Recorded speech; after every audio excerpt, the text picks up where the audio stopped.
Observing the lifeless figure of Gu Yanlong under Chen Fan's hand, Lin Qingyan's countenance bore a semblance of trance. He sought your mercy moments ago, why did you remain silent? If you had spoken, pleading for his forgiveness, I would have spared him, Chen Fan addressed Lin Qingyan. Upon hearing this, Lin Qingyan gazed vacantly at Chen Fan, pursed her lips, and replied, Indeed, I intended to offer him a chance at redemption. However, I fear it might displease you. I do not wish to witness your displeasure. Chen Fan chuckled at her words, shifting his gaze towards the members of the Yuan squadron. General Chen. Wei Hong hastily interjected, evidently reluctant to witness further bloodshed at Chen Fan's hands. Chen Fan waved his hand dismissively, prompting the Yuan squadron members to promptly depart in their vehicles. Wei Hong cast a glance at his comrades from the Yuan squadron, then back at Chen Fan, his thoughts tumultuous. Nevertheless, ultimately, he acquiesced to Chen Fan's actions. After all, in this world, tormenting the powerful always exacts a toll, especially against a formidable expert like Chen Fan. Subsequently, Lin Qingyan ushered Wei Hong and Xia Yangguang into the villa, while individuals from the Public Security Bureau, such as Li Weidong, naturally lacked the qualifications to engage further with Chen Fan and his associates, thus departing with their group. Let me clarify, I haven't agreed to become a general yet, nor have I agreed to join the Jade Void Palace, Chen Fan asserted upon entering the villa, settling onto the sofa before addressing them directly. Upon hearing this declaration, Wei Hong and Xia Yangguang were momentarily stupefied. This is a refusal. Chen Fan unexpectedly declined the offer of being appointed as a general and, moreover, declined joining the Jade Void Palace. This news, once disseminated, would be incredulous to anyone. Indeed, as the palace lord predicted, enticing you to join the Jade Void Palace isn't a simple feat. However, Wei Hong suddenly chuckled, finding Chen Fan's refusal somewhat expected. The palace lord of the Jade Void Palace anticipated my refusal? Chen Fan inquired. The palace lord merely stated that the mighty are inherently proud, and General Chen, undoubtedly, is no exception. The notion of your induction into the Jade Void Palace was never expected to be effortless, Wei Hong chuckled as he spoke. I truly have no interest in joining any organization, Chen Fan declared. Wei Hong nodded in understanding, remarking, General Chen, please do not refuse the position of general. After all, it is earned through great feats. As for matters concerning the Jade Void Palace, the palace lord doesn't insist. His suggestion is for you to be listed as an affiliate. Qin Xiang instructed Wei Hong to approach with respect, avoiding coercion. If the other party genuinely refused, they would find a way to have him affiliated with the Jade Void Palace, establishing a connection with Chen Fan affiliate? What are the benefits? Chen Fan inquired. Upon hearing this, Wei Hong immediately comprehended Chen Fan's disposition and responded with a smile. Certainly, as an affiliate, you can enjoy most privileges accorded to members of the Jade Void Palace. For instance, you can access the Jade Hub Pavilion and peruse various literary works. Literary works? Chen Fan pondered for a moment. He seemed to lack much demand for Earth's literary works. General Chen, I understand your unparalleled prowess in martial arts. However, acquainting oneself with various schools of thought isn't detrimental. Within the Jade Hub Pavilion, there are abundant literary works, including those from the pre-Qin era, accessible exclusively to members of the Jade Void Palace, Wei Hong explained. Upon hearing this, Chen Fan recalled the various fantastical tales he had read on Earth, where practitioners of pre-Qin era were referred to as qi refiners, akin to cultivators. These could be worth perusing. Moreover, this affiliation seems relatively inconsequential. It sounds acceptable, Chen Fan pondered briefly before nodding in agreement. Very well, let it be. I accept the affiliation. Upon hearing Chen Fan's acceptance, Wei Hong's face lit up with delight. Since General Chen has accepted, I have other matters to attend to. I won't disturb you any longer. With that said, Wei Hong bid farewell and departed with Xia Yangguang. General Chen. After their departure, Lin Qingyan's voice resonated with complexity as she gazed at Chen Fan. In just 1 year since she found herself a pseudo-boyfriend, he had risen to the rank of general in Xia country, a figure standing at the pinnacle of Xia country's hierarchy. It was truly beyond belief for her. Chen Fan shrugged, remarking, let's not dwell on titles, I am indifferent to such matters. However, having this title may alleviate many unnecessary troubles. Lin Qingyan couldn't help but smile at his words. You're quite the actor. I'm not pretending, Chen Fan replied. Rolling her eyes at Chen Fan, Lin Qingyan ignored him and instead picked up the remote control, turning on the television. There's a live broadcast program featuring Sang Yue today. Would you like to watch? Sang Yue's program? Chen Fan was somewhat surprised. Sang Yue is currently filming movies in Japan, so in her spare time, she's hosting a program. After all, she's a highly popular star now, it's not to be missed, Lin Qingyan explained. As she spoke, the entertainment channel on the TV had already started broadcasting Sang Yue's program. "Hello, everyone, I'm Sang Yue," came Sang Yue's confident voice from the television. Chen Fan watched Sang Yue on the screen, still pure and beautiful, with a radiant complexion. Chen Fan decided to sit down and watch. Here we are at the famous Isumo shrine in Japan. Today, I'll be broadcasting live from here, showcasing the unique charm of Japan. Sang Yue walked and talked, introducing the surroundings. This program is quite ordinary, purely relying on Sang Yue's popularity, Lin Qingyan remarked as she watched. Chen Fan nodded. The program was indeed quite ordinary, with the main highlight being Sang Yue herself. As Sang Yue walked along the long staircase, she soon reached the end and entered the Isumo shrine, and the camera then panned to show the panoramic view of the shrine. This shrine is quite beautiful. I'd really like to visit Japan someday, Lin Qingyan commented as she watched the shrine's panorama. As she spoke, she suddenly saw Chen Fan get up and approach the TV. "What's wrong, Chen Fan?" Lin Qingyan asked hastily upon noticing. Chen Fan naturally didn't respond, as his eyes were now displaying runes, indicating that he had activated his true sight. With his true sight, Chen Fan saw the presence of Tao within the images on the TV. "There's a fragment of the great Tao of chaos within this shrine," Chen Fan exclaimed inwardly as he discerned. Upon realizing this, he was greatly moved. He hadn't expected that a program he casually watched would lead him to discover a fragment of the great Tao of chaos, containing the essence of the Chaos Pearl. This was truly unexpected. Chen Fan couldn't help but smile. "What's unexpected?" Lin Qingyan asked, puzzled. "I must go to the Isumo shrine," Chen Fan declared. "What?" Lin Qingyan was astonished. "How can you just decide to go like that?" "Yes, I must go there," Chen Fan insisted. "Well, we need to make arrangements." "You can't just decide to go like that," Lin Qingyan retorted irritably. Just as Chen Fan was about to insist on going immediately, his phone rang. Chen Fan checked and saw that it was a call from Jiang Qingning, so he answered. "Chen Fan, there are people from Japan here who want to discuss the distribution of Changqing liquid and Red Yen liquid. Would you like to come over?" Jiang Qingning's voice came from the other end of the line. "What's wrong?" Lin Qingyan asked after Chen Fan hung up the phone. Chen Fan proceeded to explain what Jiang Qingning had said. "How coincidental." "I also have people from Japan wanting to discuss cooperation," Lin Qingyan said, somewhat surprised. "Japan as well? What kind of cooperation?" Chen Fan asked, equally surprised. "It's about organizing a group idol variety show, also scheduled for this afternoon," Lin Qingyan explained her side of the matter. "Ah, then we'll have to postpone the villa visit in the afternoon," Chen Fan said. "Let's reschedule, then," Lin Qingyan agreed. Chen Fan naturally assented, and after having lunch at home with Lin Qingyan, he went to meet Jiang Qingning. While Lin Qingyan went to Shuli Company, as Chen Fan stepped out of the villa, he heard the sound of a car engine. A beat-up car came speeding towards him from somewhere, stopping in front of Chen Fan. The car lights blinked enthusiastically, almost as if greeting him. Chen Fan couldn't help but be amused by the sight of the beat-up car, so he took a step forward, and the car door opened automatically for him to enter. "Chen Fan." As Chen Fan got into the car, the dashboard screen displayed two words. Seeing the words, Chen Fan asked, "Does Lin know about this, your sentience?" "Lin Mom doesn't know yet," appeared on the car's dashboard screen. Chen Fan wondered how Lin Qingyan would react if she found out her car had gained sentience. It would surely be quite a spectacle. "Let's go find your mom, then," Chen Fan said to the car. The car immediately started moving. Jiang Qingning was hosting the Japanese visitors at the Zhangtian Hotel. About half an hour later, the beat-up car drove into the hotel parking lot.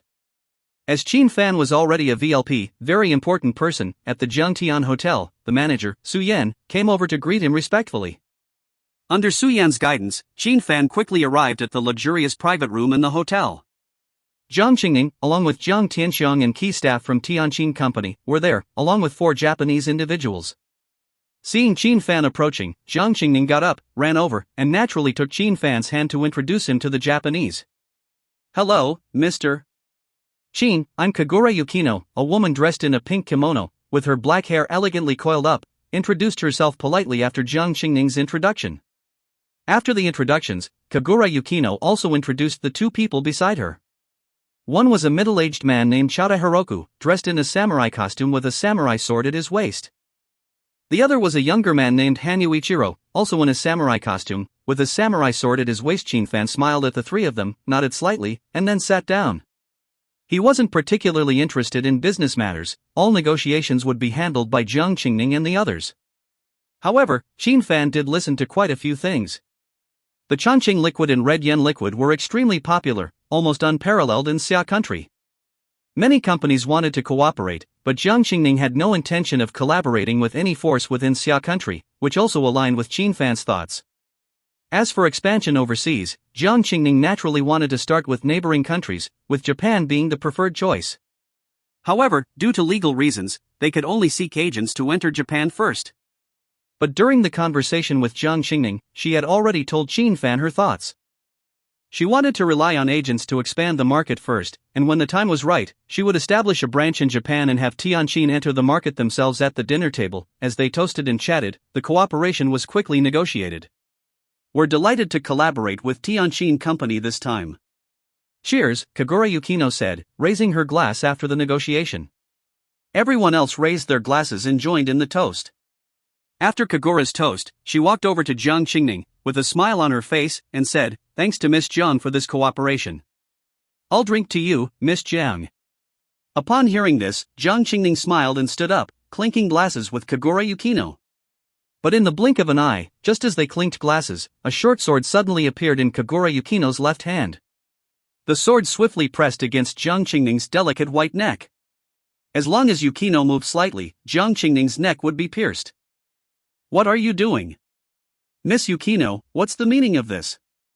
Everyone's faces changed drastically at the sudden turn of events, and they all stood up, loudly questioning Boom.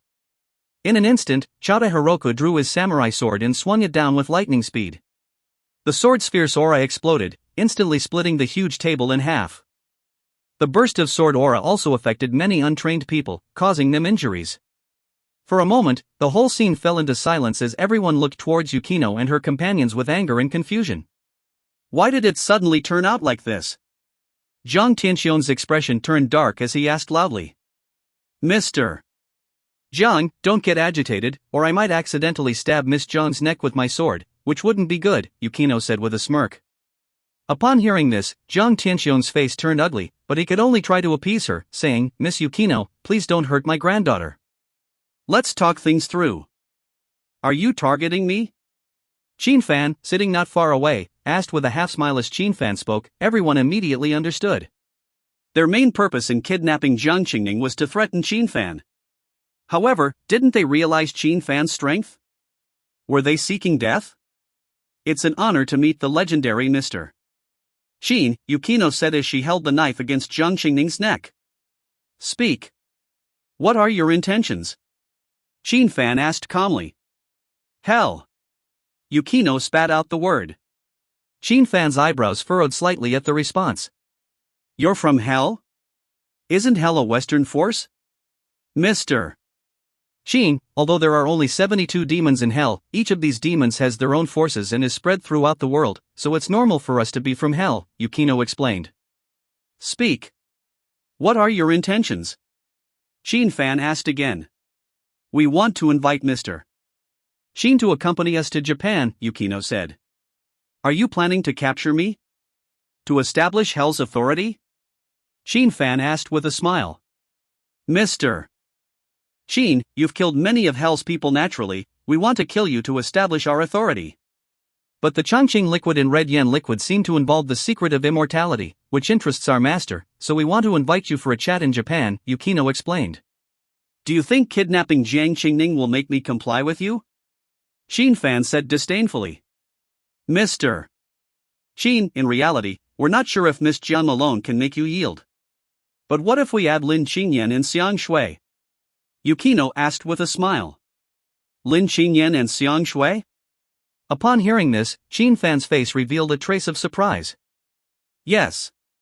Chen Yue responded, then took out her phone, opened the video, and Chen Fan saw Lin Qingyan tied up with ropes and a knife held to her neck, with a warrior behind her. As for Lin Qingyan's current whereabouts, Chen Fan is currently unclear. Meanwhile, Lin Qingyan, through the video chat, looked at Chen Fan in horror, wanting to shout, but because her mouth was sealed, she couldn't make a sound. As for that Sang Yue, she is currently in Japan, so her life and death are also in our hands, Snow continued. Upon hearing this, everyone realized that the preparations made by these Japanese were indeed thorough. If Jiang Qingning and Lin Qingyan were within Xia Kingdom, Chen Fan or the Security Bureau and Military Department of Xia Kingdom could still intervene and rescue. But Sang Yue, far away in Japan, her life was truly held by the people of Japan and could be taken at any moment. Despicable, Chen Fan will not agree to you. At this moment, Jiang Qingning cursed. In her impression, Chen Fan was incredibly powerful and would not be threatened. And those who threatened him ended up in miserable situations. Alright, let's go to Japan and release them first. But Chen Fan said to Snow. Jiang Qingning was shocked, and the others were also extremely surprised this decisive Chen Fan actually compromised. This made them feel incredulous. Chen Fan, you. Jiang Qingning looked at Chen Fan with some confusion. Mr. Chen, indeed a wise man. Snow then smiled knowingly and gave a glance to Yu Henjilang. Yu Henjilang understood, then walked up to Chen Fan and handed him a pair of handcuffs. Mr. Chen, please put them on. Chen Yue said to Chen Fan. What is this? Chen Fan asked with some curiosity. This is a pair of handcuffs invented by a scientist in our hell. Once you wear them, all your true chi and strength will be locked. Chen Yue said. You must have investigated me in hell. Do you really think this thing is useful to me? Chen Fan asked with a smile. We have indeed investigated you. Mr. Chen should be skilled in both martial arts and law. Although there is no true chi in your body, we speculate that there may be some means to hide the true chi aura in your body. As for your strength, we treat you as a deity, and these handcuffs can lock a deity's cultivation. Not only that, if this handcuff is forcibly opened without a key, it will explode. As for the power, we have also made it to deal with strong opponents of deity-level strength. Once it explodes, within a radius of 10 miles, everything will be vaporized and dried up. Even a deity-level strong person will find it difficult to survive. Chen Yue said to Chen Fan with a smile that was extremely seductive. Upon hearing this, Chen Fan understood that there were also experts in black technology in hell. Mr. Chen, for the safety of Miss Lin, Miss Jiang, and Miss Xiang, it's better for you to put it on. Chen Yue continued. Upon hearing this, Chen Fan could only helplessly extend his hand and said, all right. Yu Henjilang then put the pair of handcuffs made of black technology on Chen Fan. When these handcuffs were put on Chen Fan's hands, Chen Yue's smile became even more radiant. Success, indeed, men are all lecherous as long as women are used to threaten them, even if they are powerful, they will obediently submit. Now, as long as I take him to Japan and let my lord wash his brain, such a strong person as a deity-level strongman will surely be used by us. By then, we will be invincible. I'm really amazing, I actually captured a strong man comparable to a deity-level strength. Chen Yue laughed uncontrollably in her heart. Hell had various plans for Chen Fan, but facing someone whose strength was comparable to that of a deity, it was quite tricky. But now she successfully captured Chen Fan. Alright, it's time to release Jiang Qingning and Lin Qingyan, right? Chen Fan said. Upon hearing this, Chen Yue immediately ordered to release Lin Qingyan and Jiang Qingning. Then, she took Chen Fan away.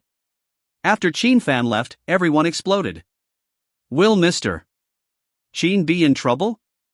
Yes, these Japanese are really despicable. We will contact the Security Bureau and Military Department. Many people have already spoken out, preparing to seek help from the Xia Kingdom's government. No need to worry.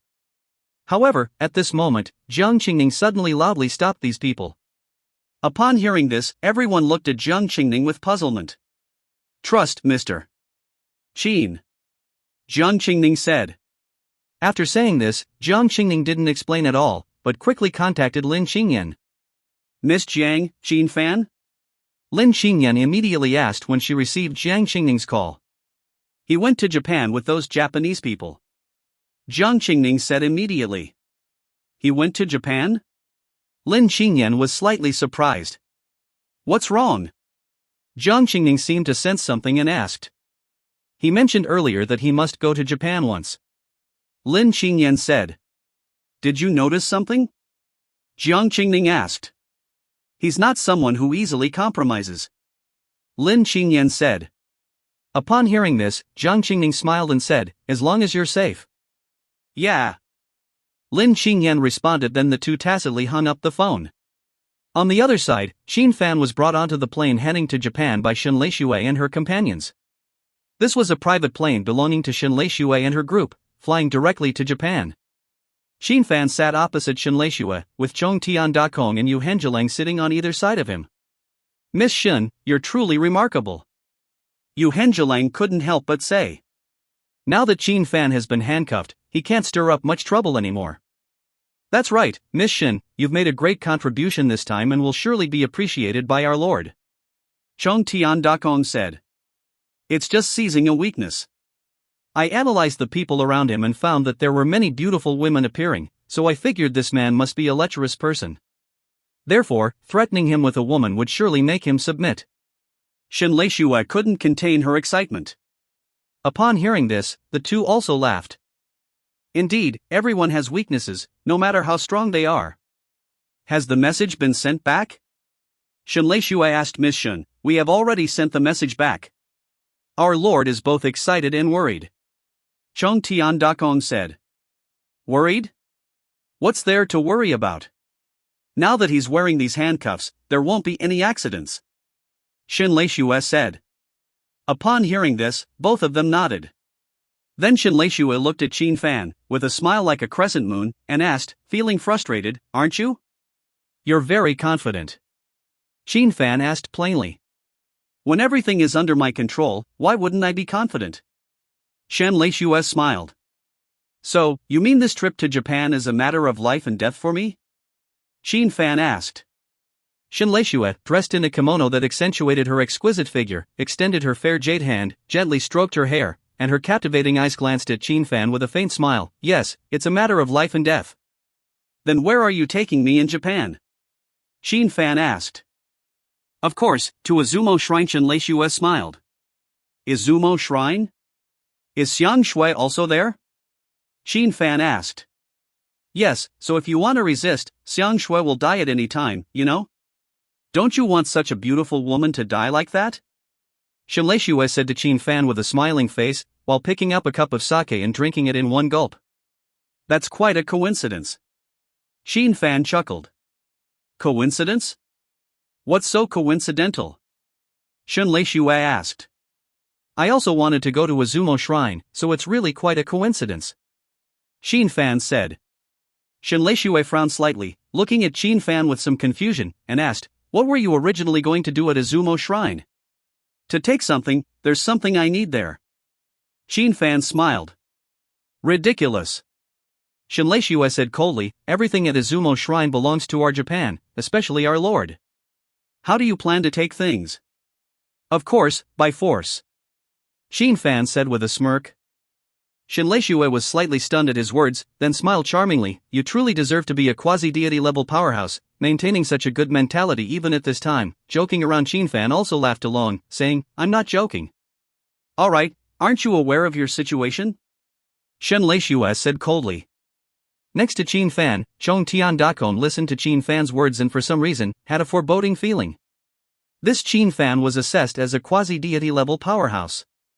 Soon, about 5 hours later, the private plane landed at the airport in the city of Neon, and after a Toyota car picked up Chen Fan and his group, they headed straight for Mount Fuji, the sacred mountain of Japan. Mount Fuji is Japan's sacred mountain and a must-visit place for countless tourists coming to Japan, with Isumo Shrine located within Mount Fuji. As Japan's #1 shrine, Isumo Shrine has an extremely long history, rumored to be inherited from the Japanese deities Izanami and Izanagi, so there are always many people kneeling and praying at the shrine every day. However, besides being a shrine, Isumo Shrine is also the headquarters of all practitioners in Japan, the place where the Amaterasu God Society is located. At this moment, many people gathered in the main hall of Isumo Shrine. Each of these people had a long-lasting aura, with none of them having strength lower than Grandmaster. Among them, there were many grandmasters, and even 2 peak grandmaster level powerhouses. One of the peak grandmaster level powerhouses was named Hanzo Senjin, an old man over 100 years old who showed no signs of aging like an ordinary centenarian. He sat cross-legged on the ground, a samurai sword lying horizontally on his knees, his blood chi vigorous, like a young man, and just sitting there, he exuded a terrifying aura. This Hanzo Senjin was the president of the Amaterasu God Society. Of course, he also had another identity. The 53rd demon god Cain of Hell sitting next to Hanzo Senjin was a peerlessly beautiful woman who looked to be in her 30s. This woman was named Kagura Chikage, the head priestess of Isumo Shrine, the person with the highest authority in Isumo Shrine. And she also had another identity, the 49th demon god, Crossel of Hell.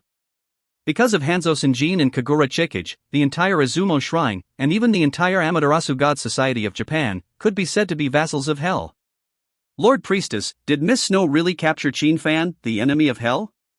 A flat-headed grandmaster asked. Although I don't know how Snow did it, but that person named Chen Fan is now on his way and will be here soon. Kagura Chikage said. How could it be so simple? He's the one who's earned a hefty reward from the higher-ups of Hell. Hanzo Senjin said.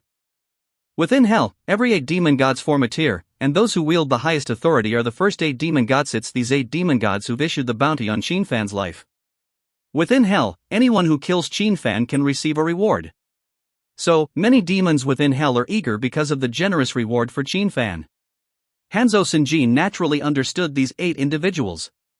Since they can offer such high rewards, Chen Fan's strength must be formidable.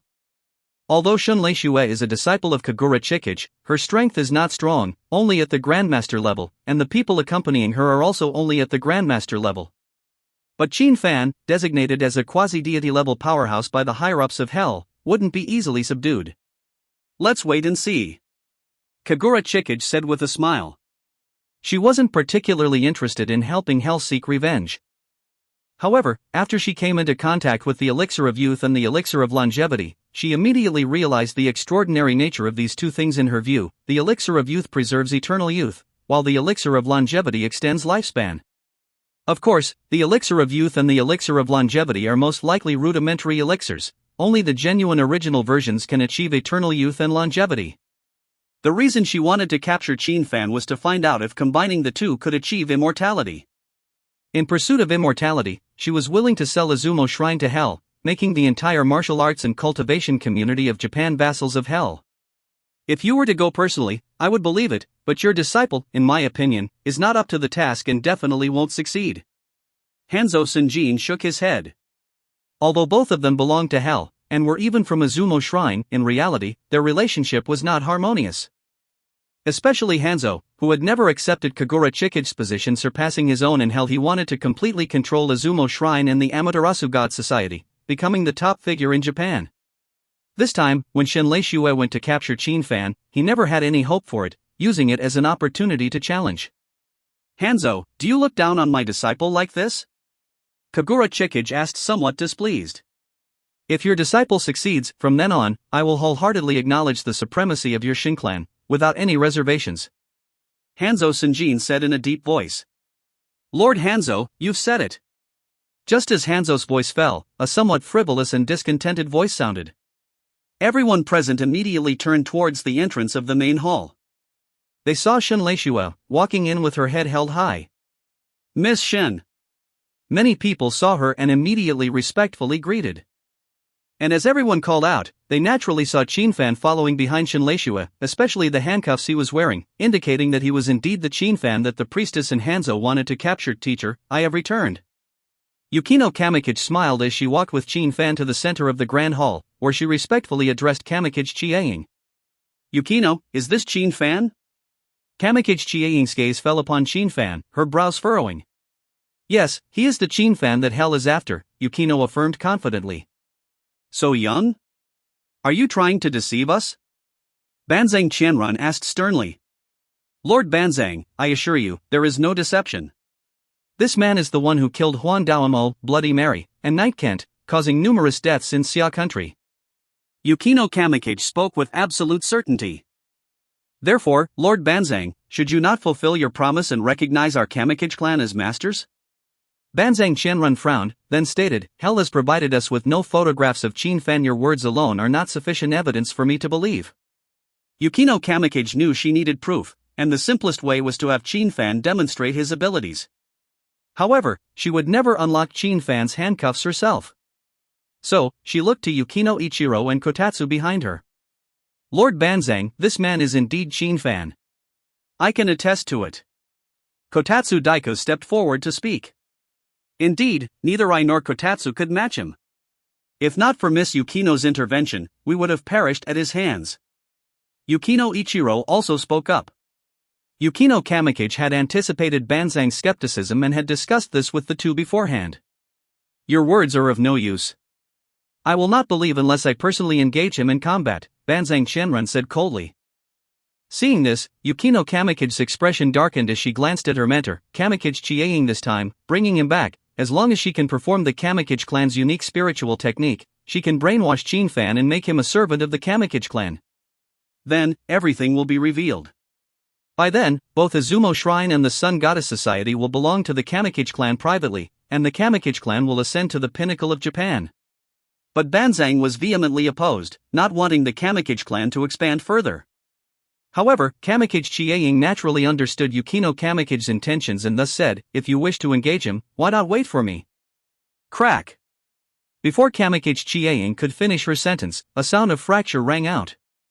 With this sound, everyone present was stunned, especially Yukino Kamikage standing beside Chen Fan, whose mind went blank. Because she saw Chen Fan snap the handcuffs. How is this possible? At the next moment, Yukino Kamikage exclaimed. Not only her, but everyone in the room was bewildered as they stared at the broken handcuffs in Chen Fan's hand. The power of these handcuffs was well known to everyone present. They were designed for Divine Realm experts. Once worn, they could not be broken. Moreover, if forcefully broken, the special bomb inside would explode, reducing the Divine Realm expert to ashes. Therefore, Divine Realm experts not only could not break free but also dared not try.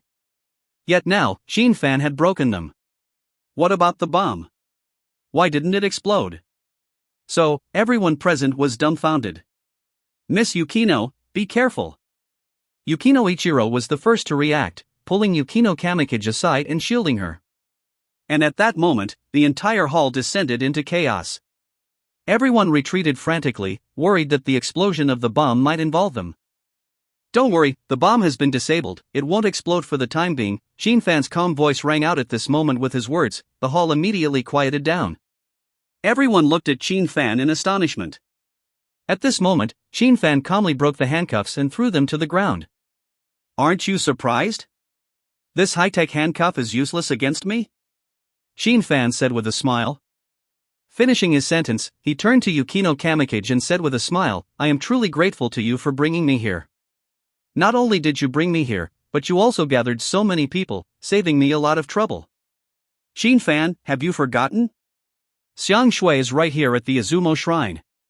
If you dare to act recklessly, she will undoubtedly die," Yukino Kamikage reminded him.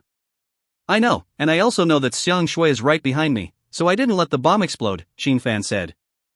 Upon entering here, Chen Fan's spiritual sense had already swept through the entire shrine, immediately locking onto Sang Yue's position. Currently, Sang Yue is behind the Grand Hall, accompanied by two Japanese women who are introducing her to the history of the Isumo Shrine. If Chen Fan acts recklessly, those two women will take action against Sang Yue. Moreover, if Chen Fan wasn't concerned about the bomb exploding and harming Sang Yue, he would have detonated it long ago, killing everyone present. Since you are aware, refrain from acting rashly, Kamikage Yukino warned. "Kamikage Yukino, it seems your mission has failed." At this moment, Banzang Qianrun stood up and loudly declared, "He should be handed over to me.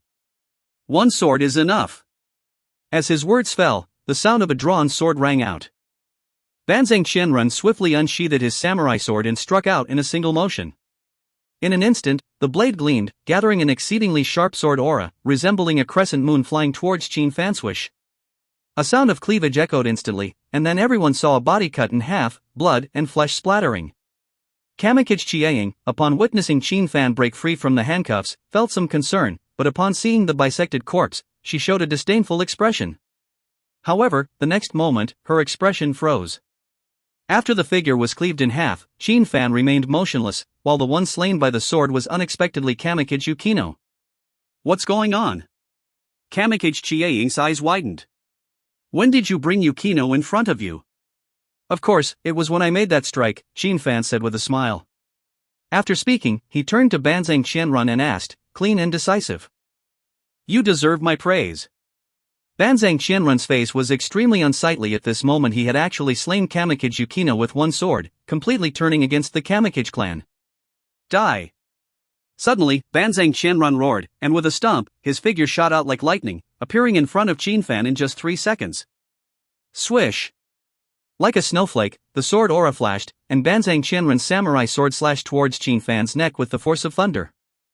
This sword, carrying all of Banzang's power, the surging sword aura, was probably enough to cleave the entire hall in half. Meanwhile, the other Japanese people were watching Chen Fan eagerly, waiting for him to be sliced to pieces.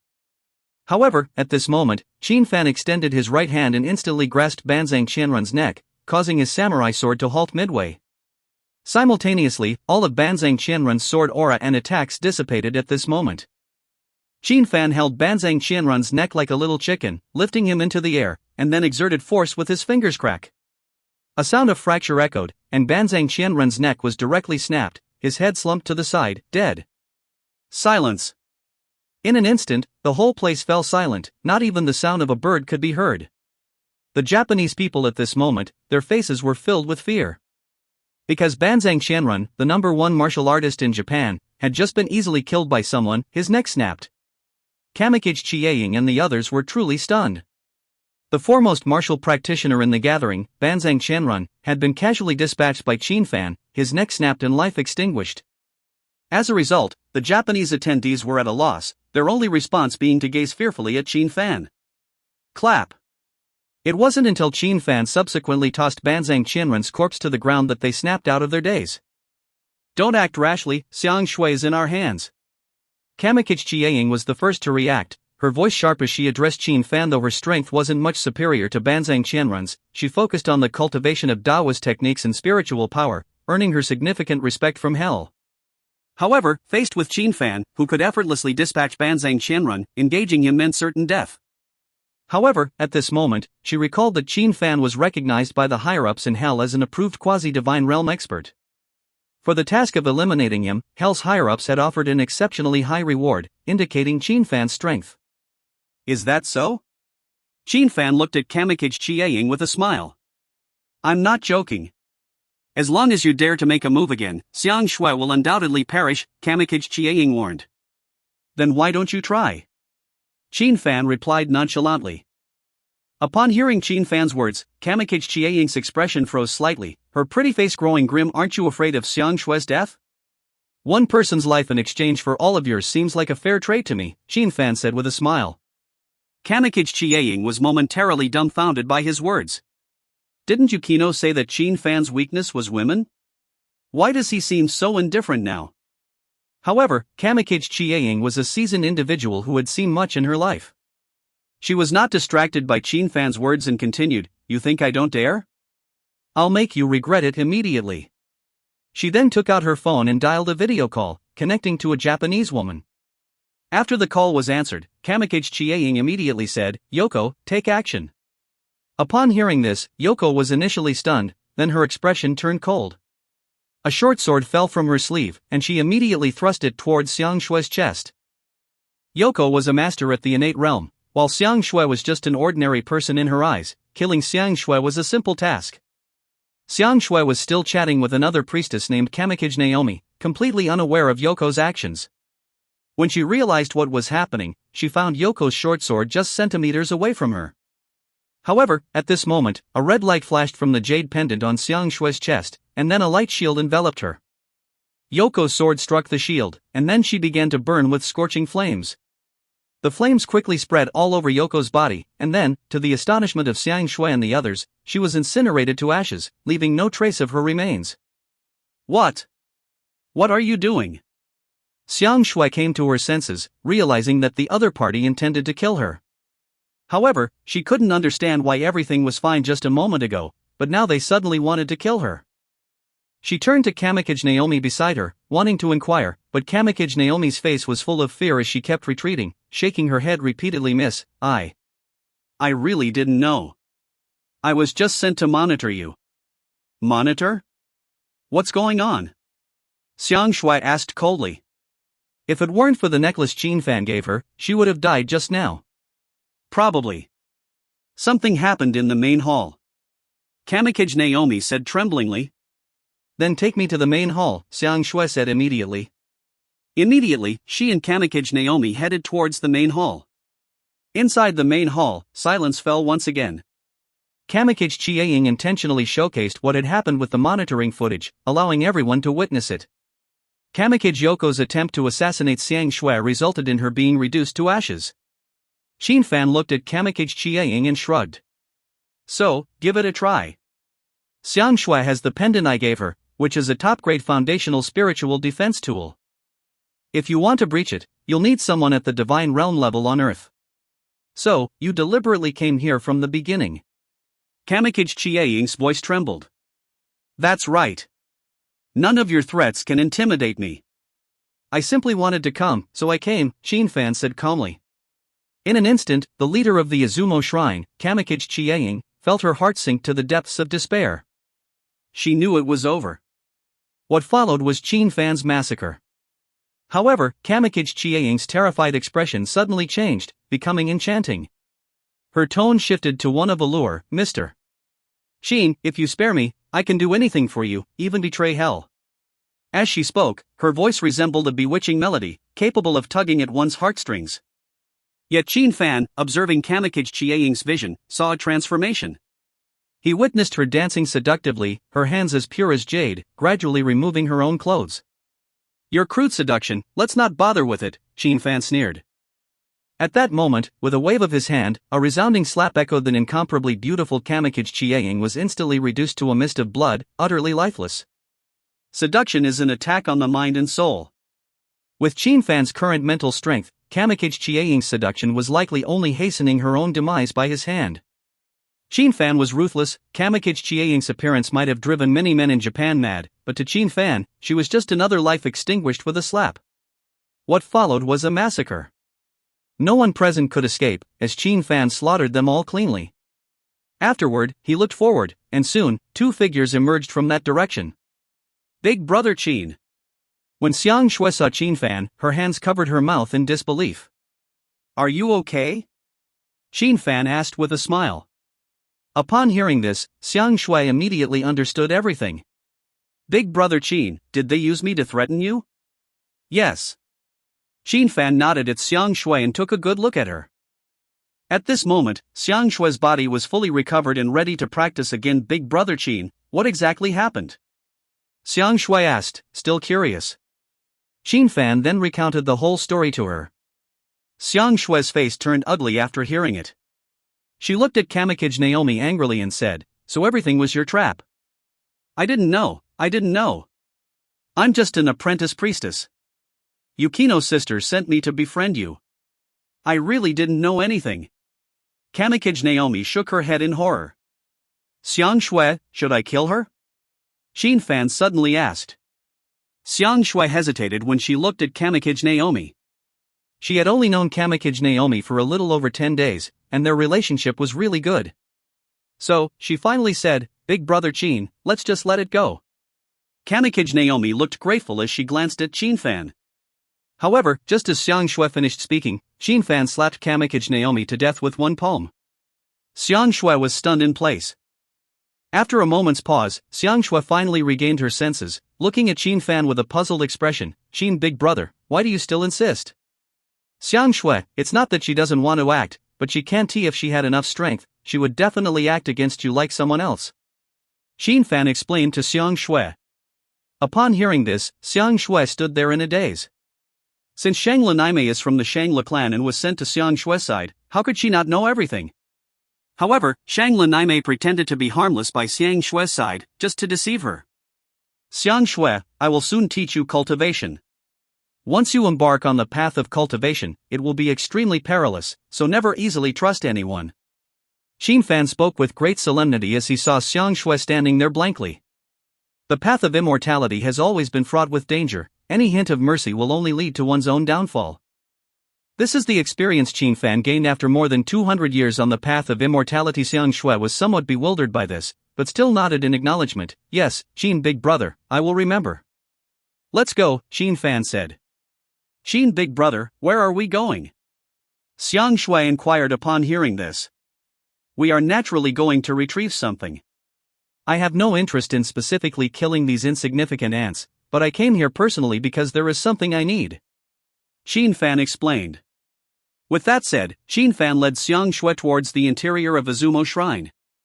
Isumo Shrine truly lived up to its reputation as Japan's oldest shrine, with its immense scale resembling a grand palace. For an ordinary person, searching for something within the palace would be extremely difficult. However, for Chen Fan, it was not a challenge, as he possessed divine consciousness. And what he sought, the fragment of the Chaos Pearl, was simple to find. Where his divine consciousness vanished as Chen Fan led Sang Yue deeper into Isumo Shrine, they encountered many shrine attendants, all of whom Chen Fan dispatched effortlessly. To eradicate the roots is as simple as that. Soon, Chen Fan arrived at the deepest part of the shrine, where there was a doorway that only accommodated one person at a time. This is it, he declared. Standing at the entrance, Chen Fan's divine consciousness disappeared into the darkness within, indicating that what he sought was inside. Without hesitation, Chen Fan entered with Sang Yue in tow.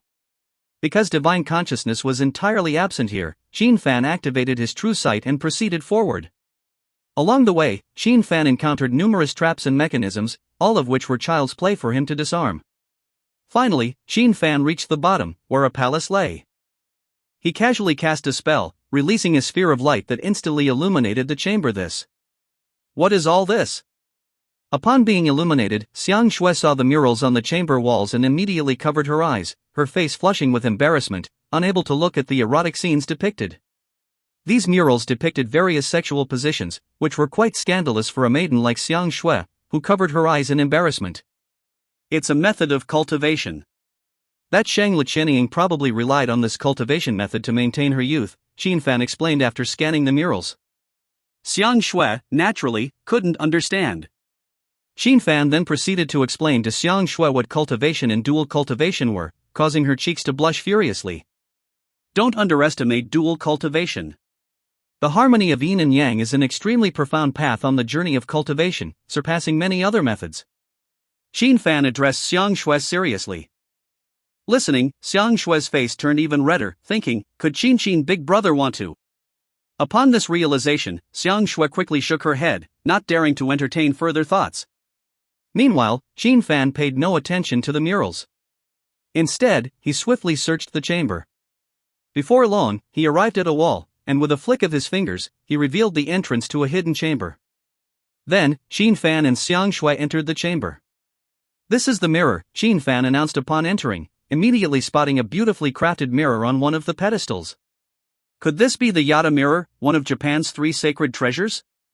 Sang Yue exclaimed in astonishment, gazing at the exquisite mirror. The Yada mirror, one of Japan's 3 sacred treasures? Does that mean there are 2 more? Chen Fan asked upon hearing this. Yes, this is a legend of Japan. I specifically came to Japan to learn about this legend during these days, Sang Yue said. What are the 3? Chen Fan asked curiously. He had a hunch that these 3 divine artifacts were probably fragments of the Path of Chaos Pearl. The Heaven's Cloud Sword, the 8-footed Jade Hook, and this Yada Mirror, Sang Yue replied. Do you know where the other 2 are? Chen Fan inquired. Sang Yue shook her head, saying, I don't know. I was quite surprised that the Yada Mirror would be here. Chen Fan pondered upon hearing this, thinking, well, let's not worry about those 2 for now. There will be a way to find them eventually. Let's just take this Yada mirror first.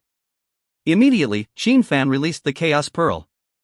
As soon as the Chaos Pearl was released, the Yada mirror began to tremble, and a peculiar aura of the Great Tao slowly entered into the Chaos Pearl. Sang Yue, I might stay here for some time. Don't stray too far, Chen Fan said to Sang Yue after sensing the Chaos Pearl absorbing the Tao aura from the Yada mirror. After saying this, Chen Fan took out some elixirs from the Supreme Treasure Vial and handed them to Sang Yue, saying, these are some fasting pills I refined. Eat one if you get hungry. Sang Yue took the elixirs, still somewhat dazed. Chen Fan paid her no further attention, sitting cross-legged and beginning to refine and absorb the Tao aura that had entered. It was the Tao aura of the metal element. Chen Fan felt something as he absorbed the Dao aura. Then, relying on the Chaos Pearl and simultaneously operating the Chaos Immortal Scripture, he slowly absorbed the fragmented Dao shards from the Chaos Pearl. Time passed quickly. In the blink of an eye, it was 5 days later. After 5 days of cultivation, Chen Fan woke up, his body emitting a very beautiful metallic luster. This was the golden radiant body of the metal attribute. I've already gathered metal, wood, water, and fire. Just a bit of earth is needed to achieve the 5 elemental body. However, within the Chaos Immortal Scripture, there seemed to be a chaos body beyond the 5 elemental body, and Chen Fan didn't know how to cultivate it. After concluding his cultivation, Chen Fan summarized the gains and losses of this cultivation session. No rush, take it slowly. However, Chen Fan was not in a hurry. With the Chaos Pearl and the Chaos Immortal Scripture, becoming a chaos body was probably just a matter of time. How about you, Sang Yue? After finishing, Chen Fan looked at Sang Yue, who was currently lying on the ground asleep. Chen Fan didn't disturb her, but instead, he picked her up and walked outside. After Chen Fan left the secret chamber, there was a cracking sound coming from the Yada mirror, and within the broken mirror, a huge snake head emerged. Chen Fan carried Sang Yue out of the underground passage, and she woke up. "Chen big brother," Sang Yue said upon awakening. Upon waking up, Sang Yue found herself unexpectedly cradled in Chen Fan's arms. Her face instantly blushed. Could you please put me down?" Chen Fan nodded, gently setting Sang Yue down, then asked, "Sang Yue, where do you plan to go next? Shall I accompany you?" "I need to rendezvous with the film crew and then head to the eastern capital. There's work waiting for me there," Sang Yue replied. "The eastern capital of Xia?" "I'll accompany you there," Chen Fan suggested after some thought. "Really?" Sang Yue's face lit up with joy upon hearing Chen Fan's offer. "Yes, let's go. Let's meet up with your people," Chen Fan affirmed. Sang Yue nodded, and they walked out together. Wait a moment, as the two reached the main hall of Isumo Shrine, Chen Fan suddenly spoke up. "What's wrong?" Sang Yue asked curiously. "There's one last thing I need to do," Chen Fan said before instructing Sang Yue to wait where she was. He then rushed into the hall. The handcuffs were still there on the ground, but after Chen Fan performed a spell, he left the hall. "What did you do, Chen big brother?" Sang Yue asked curiously. When Chen Fan returned, "You'll find out soon," Chen Fan replied with a smile. The two continued on their way outside. Soon, they reached the tourist area where many tourists were still present, praying or buying souvenirs in the front hall and plaza. Boom! Suddenly, a deafening roar echoed through the skies. Accompanied by this roar, Isumo Shrine trembled slightly, shocking everyone present, who looked towards the depths of the shrine. There, flames were soaring, and thick smoke billowed. Did something explode? Yes, there was an explosion inside. In an instant, countless tourists screamed and fled. "Chen big brother, was it you?" Sang Yue looked at the rolling smoke behind them, astonished. "It wasn't me. It was their bomb. It just happened to explode in their place," Chen Fan said indifferently, wearing a nonchalant expression. Regardless of Isumo Shrine's status as Japan's oldest shrine, whoever provoked Chen Fan would suffer the consequences. Chen Fan didn't mind destroying Isumo Shrine, especially with the bomb provided by the shrine itself. "Oh," Sang Yue responded, saying nothing more. She already knew the reason behind the incident. If Isumo Shrine hadn't provoked Chen big brother, this wouldn't have happened. It was a case of reaping what one sows. Soon, Chen Fan and Sang Yue descended the mountain. Then, a chauffeur-driven car swiftly stopped in front of them. Liang Hongyu rushed out of the car and ran to Sang Yue, looking her up and down anxiously. She then asked, "Sang Yue, are you okay? There was just an explosion at Isumo Shrine." "Thanks to Chen big brother, I'm fine," Sang Yue said. "Chen big brother?" Liang Hongyu was first startled, then she looked at Chen Fan beside Sang Yue, and exclaimed, "What are you doing here? You can't get close to Sang Yue." With that, Liang Hongyu pulled Sang Yue behind her protectively, glaring at Chen Fan's sister Liang. "Now is Sang Yue's rising period. We should avoid any rumors. Chen big brother is absolutely not allowed." Liang Hongyu shielded Sang Yue like an old cow protecting her calf. Now, Sang Yue is in a crucial phase of her career. We must avoid any scandals. Even if there were to be rumors, they should be about today's top stars, for promotional purposes. Chen Fan is definitely not suitable, Liang Hongyu explained sternly. I'm here for something unrelated to you, Chen Fan said. Liang Hongyu immediately became angry upon hearing this, wanting to argue with Chen Fan. However, Sang Yue held her back at this moment, then said some comforting words. Finally, at Liang Hongyu's request for Chen Fan to stay as Sang Yue's bodyguard, she agreed to let Chen Fan accompany them. Chen Fan glanced at Sang Yue, sensing her gaze, and agreed. Then, the group got into the car and headed to the airport to return to the eastern capital of Xia. The next morning, the plane landed at the airport of the eastern capital of Xia. The eastern capital was the core city of the entire eastern part of Xia, with a population of nearly 30 million, bustling with activity. In the vast airport, despite wearing large sunglasses, Sang Yue was still recognized by many people. Isn't that Sang Yue? Yes, it's Sang Yue, the wife. Soon, there were continuous exclamations around. Facing the excitement from the crowd, Sang Yue could only feel embarrassed. She was even surprised herself to gain such popularity within just half a year of entering the entertainment industry.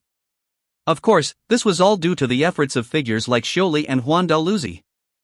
Currently, Sang Yue had over 10 million fans on Douyin, over 8 million on Weibo, and over 5 million on Bilibili. She was truly a rising star. Watching the fervent fans surrounding Sang Yue, Chen Fan recalled the holographic projection of Sang Yue that Chen Mangyao showed him on Tianyun Island. Truly a national goddess. Thinking of Chen Mangyao, Chen Fan muttered to himself, this is the eastern capital. It's a good opportunity to contact Chen Mangyao. That Gabriel is still in the treasure vial. I'll send it to her for analysis. Chen Fan was interested in the pair of wings on Gabriel's back. If these wings could be analyzed, could they be installed on the little broken car, enabling it to fly? Although the little broken car had awakened its spirit, its functions were limited. At most, Chen Fan could enhance its hardness and inscribe various runes to form a protective shield, but other functions were difficult to achieve.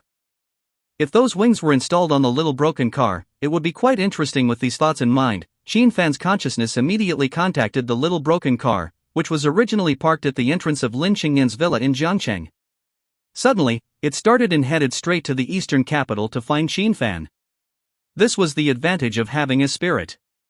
Bound to Chen Fan's consciousness, it could be contacted at any time to summon the little broken car. Soon, with the escort of the bodyguards and Chen Fan, Sang Yue managed to squeeze out of the crowd and leave the airport.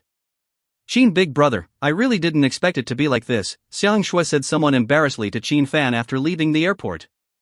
It's not bad. It shows how popular you are, Chen Fan smiled and said. Sang Yue blushed at his words. Soon, Sang Yue, Chen Fan, and Liang Hongyu got into the car. Sang Yue, there will be a banquet hosted by Tianyun tonight. Let's go back to the hotel and prepare, Liang Hongyu said to Sang Yue at this moment. Ah, another social event? Sang Yue, upon hearing this, sounded a bit reluctant. There's no choice. This time it's the young master of the Chen family, so we have to attend, Liang Hongyu explained. It's that Chen Jingsheng again. Sang Yue's expression turned annoyed. What's wrong with this Chen Jingsheng? Chen Fan asked curiously. He's just annoying, always bothering me, Sang Yue replied. Chen Fan understood. Chen Jingsheng must be pursuing Sang Yue, but despite her refusals, he continued to pester her, annoying both Sang Yue and Chen Fan. You should also change into a bodyguard uniform and accompany us tonight, Liang Hongyu said to Chen Fan. Chen Fan shrugged, indicating his agreement. Swiftly, Chen Fan and his companions arrived at the hotel. After checking in, Chen Fan promptly contacted Chen Mangyao. What? You want me to modify the dilapidated car? You're not mistaken? Chen Mangyao was initially delighted that Chen Fan had come all the way to Dongdu to see her, but now he was asking her to modify a beat-up car. This truly displeased her. I might as well give you a sports car instead of asking me to modify a Fit. As a scientist, am I to be treated in such a manner by you?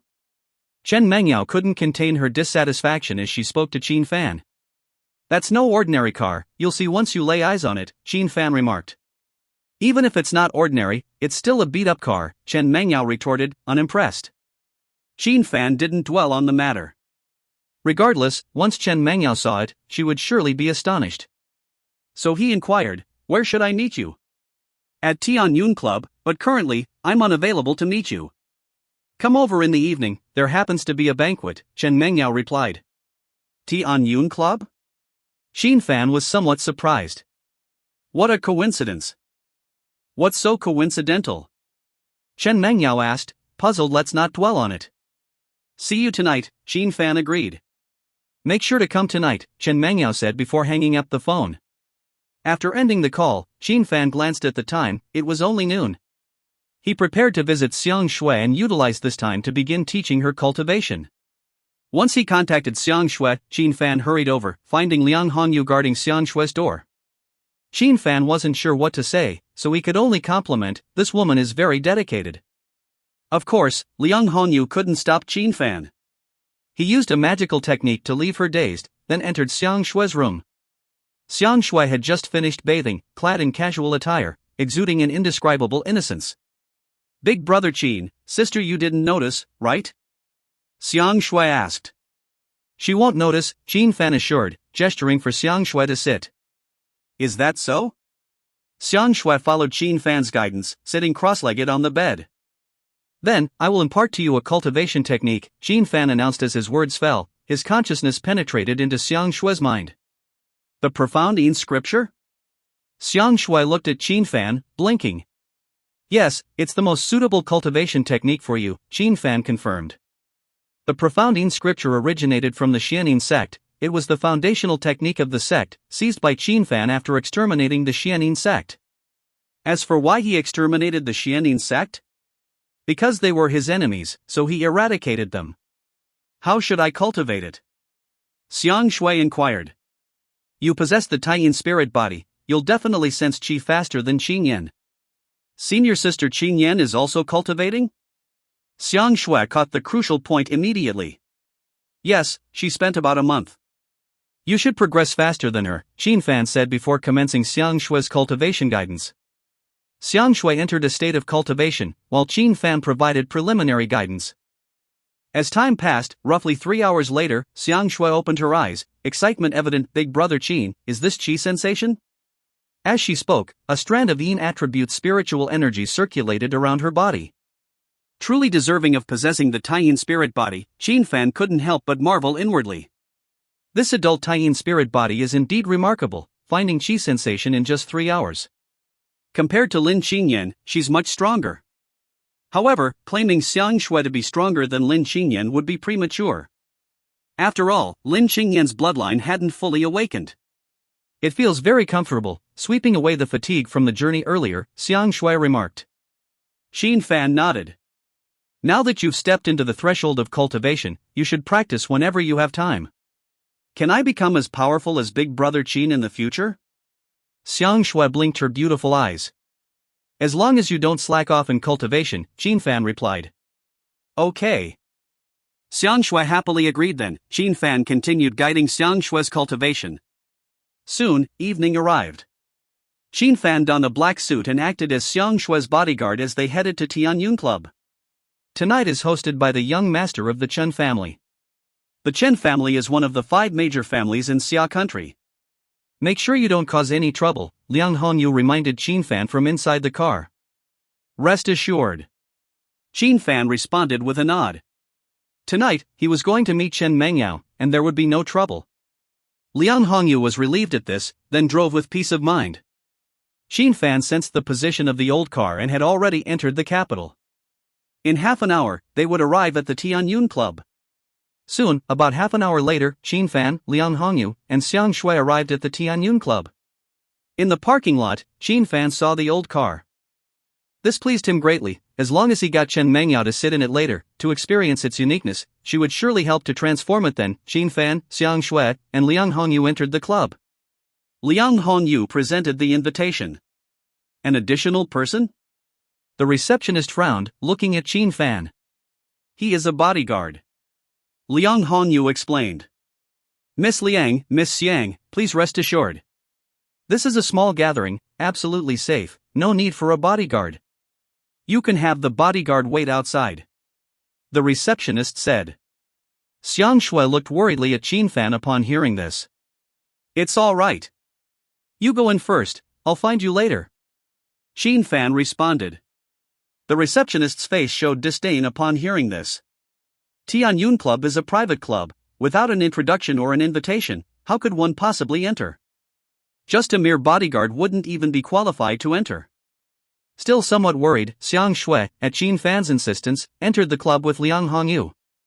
After watching the two enter, Chen Fan went to the parking lot, walked to the side of the old car, and then took out his phone to contact Chen Mengyao. Yuri here? In the parking lot? Chen Mengyao answered the phone, said a few words, then hung up and hurriedly went to find Chen Fan. Leaning against the old car, Chen Fan saw Chen Mengyao, who was late, coming over after about 15 minutes. Tonight, Chen Mengyao was wearing a burgundy low-cut evening gown, her hair piled up high, exuding an indescribable elegance. Is this the old car you want me to transform? Chen Mengyao, seeing the old car next to Chen Fan, said disdainfully. Yes. Chen Fan said. I might as well buy you a sports car. Chen Mengyao rolled her eyes. Come on, sit in, and you'll see its uniqueness. Chen Fan said with a smile. Chen Mengyao looked at Chen Fan with disdain and said, I've never ridden in such a low-grade car before. Disdain aside, she obediently sat in the passenger seat of the old car. Beep beep beep beep beep beep. And after Chen Mengyao sat in, the central control screen of the old car flashed with light, and then a line of text appeared on the screen. Good evening, Aunt Chen. Chen Mengyao saw this line of text and was stunned there. What manner of enigmatic entity is this? Chen Mengyao emerged from her bewilderment, her countenance filled with incredulity as she inquired, what in the world is this? I am no ethereal apparition, came the response as the words reappeared on the central control screen, coinciding with Chen Mengyao's inquiry. Upon beholding this text, Chen Mengyao was genuinely startled, casting a disbelieving glance at Chen Fan. Do not tell me this is artificial intelligence? Present-day AI cannot attain such sophistication. If I were to assert that this vehicle possesses sentience, would you believe me? Chen Fan inquired with a smile. Contemplating for a moment, Chen Mengyao then turned to the screen of the modest vehicle. Tell me, who is the wife of this Chen Fan? It's Lin Mama, promptly displayed the central control screen. Who is Lin Mama? Chen Mengyao queried once more. Lin Qingyan, the humble vehicle truthfully responded. Narrowing her eyes at Chen Fan, Chen Mengyao remarked, so, you are indeed married. Chen Fan shrugged nonchalantly, unaffected by the revelation. Then let me ask you, how many women does he have? Chen Mengyao inquired with a smile. At present, Chen Papa has 5 women, truthfully replied the humble vehicle. Upon hearing this, Chen Mengyao glared at Chen Fan indignantly. You are truly a scoundrel. Chen Fan found himself rendered speechless by the unexpected turn of events. How did he come to have 5 women? Chen Mengyao continued, addressing the vehicle. Is the spirit within this modest vehicle a simpleton? Say what you will, replied the humble vehicle unabashedly. What is the origin of your Chen Papa? Chen Mengyao queried once more. Upon hearing this, Chen Fan immediately glared at the humble vehicle. This was his closely guarded secret, not to be divulged. Chen Papa is not human, responded the humble vehicle. Chen Fan. Chen Mengyao. Cease your inquiries, Chen Fan interjected. Can this vehicle be modified? It can, undoubtedly, Chen Mengyao promptly affirmed. Such an intriguing vehicle must be modified. As a scientist, she was exhilarated. Encountering such a vehicle for the first time necessitated modification. Then let us proceed, Chen Fan suggested. Giving Chen Fan a stern look, Chen Mengyao replied, let us go to my underground laboratory. You have an underground laboratory here? Chen Fan inquired. Of course, did you think I was here merely for leisure? Chen Mengyao retorted disdainfully, gesturing for the vehicle to start. The humble vehicle promptly sprung to life. Remarkable indeed, this surpasses what current autonomous driving technology can achieve, Chen Mengyao remarked, observing as the humble vehicle followed her instructions and autonomously navigated. Shortly thereafter, guided by Chen Mengyao, the vehicle arrived at the underground garage of the clubhouse. Chen Mengyao scanned her iris before the imposing gate, which then slowly swung open. Let's go in, she declared. The humble vehicle obediently proceeded inside. Does this vehicle require fuel? Chen Mengyao suddenly asked. I do not use fuel, I absorb spiritual energy, the humble vehicle responded promptly. Spiritual energy? What is that? Chen Mengyao asked, her expression puzzled. You can conceive it as a form of energy. The humble vehicle can actively absorb this energy for operation, and I can also provide it with energy, Chen Fan explained succinctly. That's not scientific, Chen Mengyao remarked, her face reflecting her perplexity. Indeed, it is not scientific. How can one explain the ways of cultivation scientifically? Chen Fan mused internally, deciding not to divulge his cultivation practices to Chen Mengyao at present. Never mind, you're just not scientific. Let's not dwell on it. First, drive in, and then I'll plan how to proceed with the modifications, Chen Mengyao concluded. Shortly thereafter, the humble vehicle entered Chen Mengyao's underground laboratory. Compared to the facility on Tianyun Island, this underground laboratory was even larger, with numerous staff members bustling about. Surprising, isn't it? In a place like Dongdu, I possess such a vast underground laboratory, Chen Mengyao remarked proudly, casting a satisfied glance at Chen Fan. Indeed, quite unexpected, Chen Fan nodded in agreement. In a city where every inch of land was precious, having an underground laboratory exceeding 5,000 square meters was truly remarkable. Alright, drive to my private area, then let's discuss your ideas for modification, Chen Mengyao instructed. The humble vehicle obediently proceeded to Chen Mengyao's private area. Let's hear it. What ideas do you have for modification? Chen Mengyao inquired. Install wings, Chen Fan suggested, tossing out the body of Gabriel, complete with wings identical to his. You certainly have an imagination, Chen Mengyao remarked, glancing at Chen Fan before smiling. It's a good idea, but I need to consider carefully and analyze the wing technology derived from Gabriel for the modification. No rush, I have time, Chen Fan assured. Then let's begin, Chen Mengyao declared, getting to work. Meanwhile, at the Tianyun clubhouse, in the Yue pavilion. Within the Yue pavilion, more than 10 men and women were gathered, with Sang Yue among them. It was a small gathering organized by the young master of the Chen family, Chen Jingsheng. Given Chen Jingsheng's status, the attendees were certainly of distinguished backgrounds. Sang Yue, the beautiful Sang Yue, we finally have the pleasure of your company, Chen Jingsheng exclaimed as he approached Sang Yue with a smile. Hello, young Master Chen, Sang Yue greeted politely. Come, let me introduce you to the attendees of today's gathering, Chen Jingsheng continued warmly, ignoring Sang Yue's aloof demeanor. As he reached out to take Sang Yue's hand, she deftly evaded his gesture.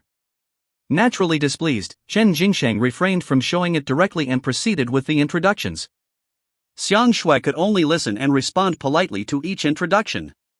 These individuals were all scions or daughters of prominent families. Among them, one woman seemed familiar to Sang Yue. Sang Yue, I didn't expect to see you at young Master Chen's gathering. A woman in a sexy backless dress extended her hand towards Sang Yue, her tone slightly mocking. Miss Li, hello, Sang Yue forced a smile and responded, please, no need for formality, just call me Qiantong, Li Qiantong said with a faint smile. Qiantong, Sang Yue called out. Li Qiantong, a female star who debuted 2 years earlier than Sang Yue, followed a route of sensuality and allure under the Huading Entertainment Company. Unfortunately, despite Huading Entertainment Company's efforts, Li Qiantong's popularity still couldn't match Sang Yue's. Therefore, Li Qiantong regarded Sang Yue as her arch-rival.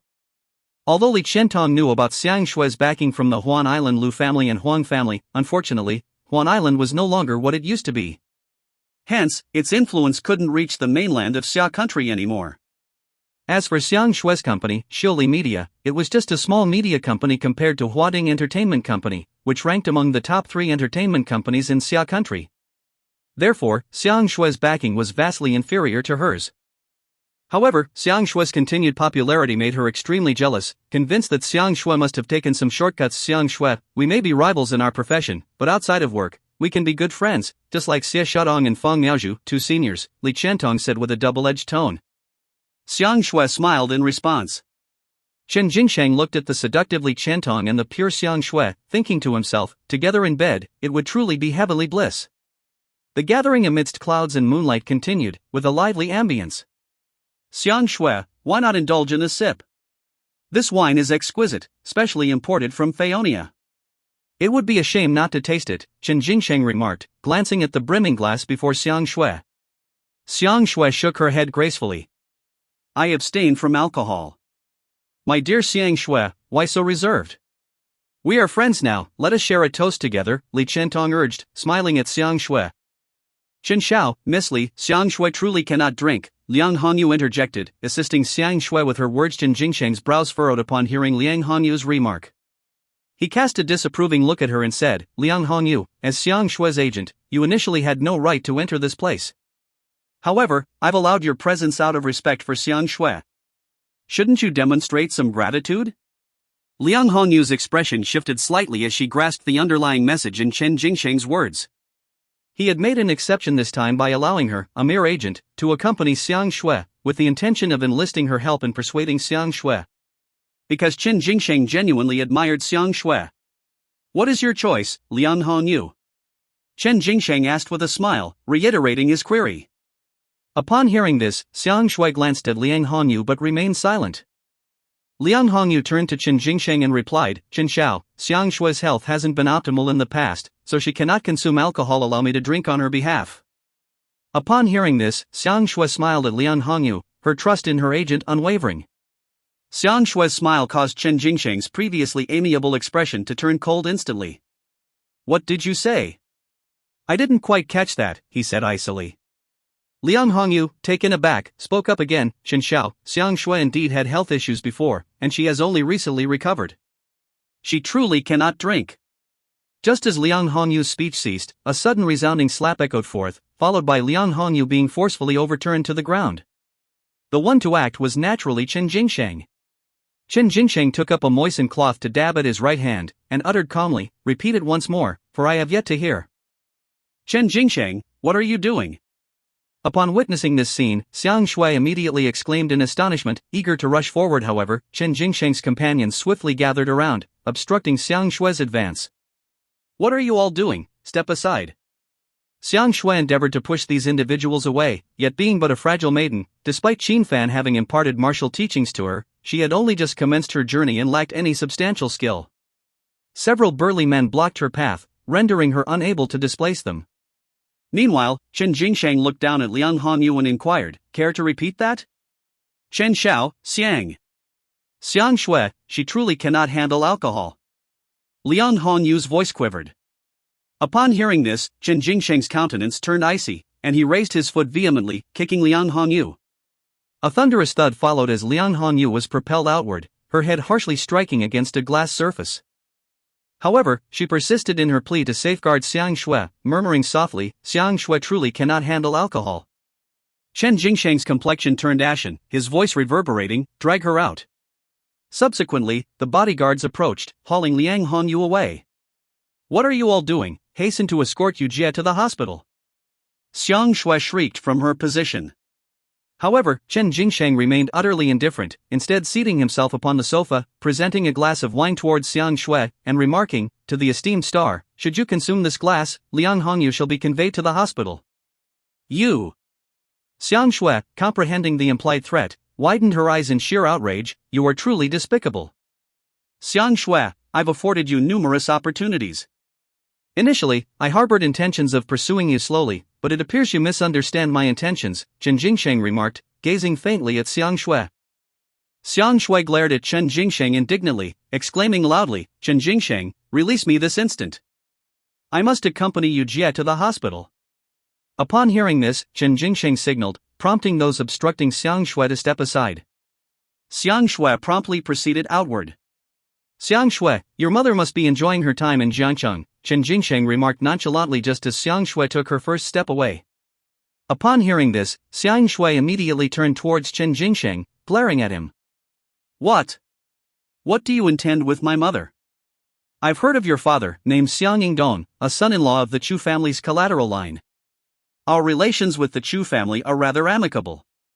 Therefore, should you dare to leave this place today, you will face consequences beyond your imagination, Chen Jingsheng stated calmly. Chen Jingsheng offered no further response, instead smiling faintly. Upon hearing this, Xiang Shue trembled all over, remaining rooted to the spot. She hadn't anticipated that Chen Jingsheng would not only use Liang Hongyu to threaten her but also her parents Xiang Shue, who in the entertainment industry isn't aware of one another? Aren't you just waiting for young Master Chen to make a generous offer? Li Chentong suddenly sneered. Upon hearing this, Xiang Shue's face turned deathly pale. Earlier, her parents were threatened, now, she faced blatant insult. What are you implying, Li Chentong? Xiang Shue demanded, awaiting Li Chentong's response. You are truly despicable. Xiang Shui uttered coldly, unwilling to engage further with these individuals. She turned and walked away.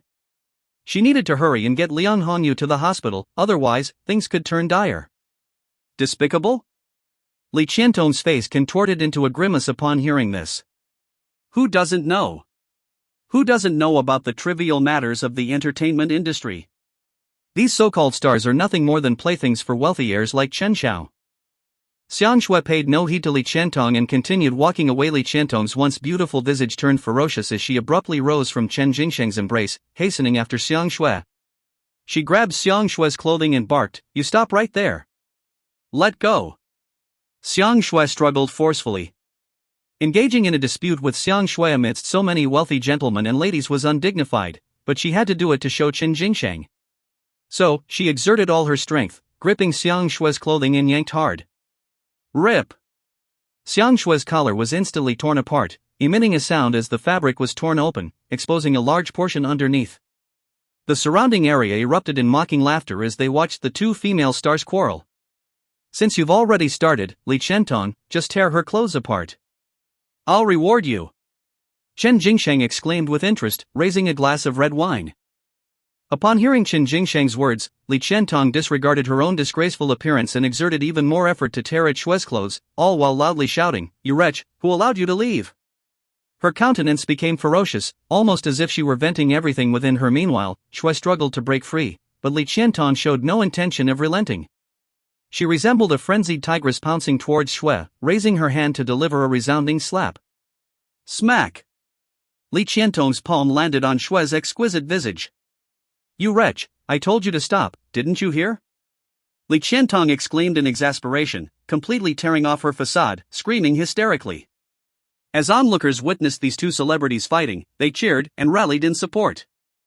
Clutching her cheeks, eyes reddened, Shui stared defiantly at Li Qiantong and said, "Li Qiantong, and you, Chen Jingsheng, everything you've done today will be remembered. I don't care whether you remember or not today, Chen Xiao demands your presence. You must stay with him, or else, no one can help you." Li Qiantong said venomously. "Don't behave like a spoiled star, Shui. Why make the scene so ugly?" "If this gets out, it'll affect your fans," someone chimed in. "Yeah, besides, isn't it better to stay with Chen Xiao? As long as you're with him, what resources do you lack?" These bystanders began to voice their opinions. "You're all despicable." Shui, stubborn as ever, retorted loudly, refusing to back down. Hearing Shui's words, everyone looked to Chen Jingsheng, awaiting the master of tonight's gathering to make a decision. Chen Jingsheng remained impassive, but he gestured, and immediately two bodyguards approached Shui. Seeing this, Shui turned to open the door, but Li Qiantong had already locked it. Bang! Bang! Bang! Shui pounded on the door, trying to call out to those outside. "No need to knock. Tianyun Club is a property of the Chen family." "Without Chen Xiao's permission, no one dares to open the door," Li Qiantong said coldly. The two bodyguards stood before Shui, but instead of acting, they looked to Chen Jingsheng for his decision. Chen Jingsheng gazed at Shui, his expression icy. Initially, he had pursued Shui in a normal manner, wanting to leave a good impression. However, since Shui refused to yield, he changed his mind. If Shui was so stubborn and defiant, he would use a firmer approach to make her submit, to remind her of her position as a star. Only then would there be a sense of conquest. "Come over and have a drink with me," Chen Jingsheng said expressionlessly. "Miss Shui, it's best if you comply. Otherwise, we'll have to use force," one of the bodyguards said. Back pressed against the door, Shui slowly slid down to the ground, her eyes reddened, but her stubborn nature preventing tears from falling. She hadn't expected to encounter such a situation tonight, facing an unruly young master from the Chen family. Qin Gu, where are you?" Shui struggled to hold back tears, her delicate frame trembling uncontrollably. "Underground laboratory." After spending some time with Chen Mengyao working on the modifications to the beat-up car, Chen Fan suddenly remembered Shui and said, "I forgot, I need to go upstairs." "What's wrong? Is there something else?" Chen Mengyao stopped what she was doing and asked.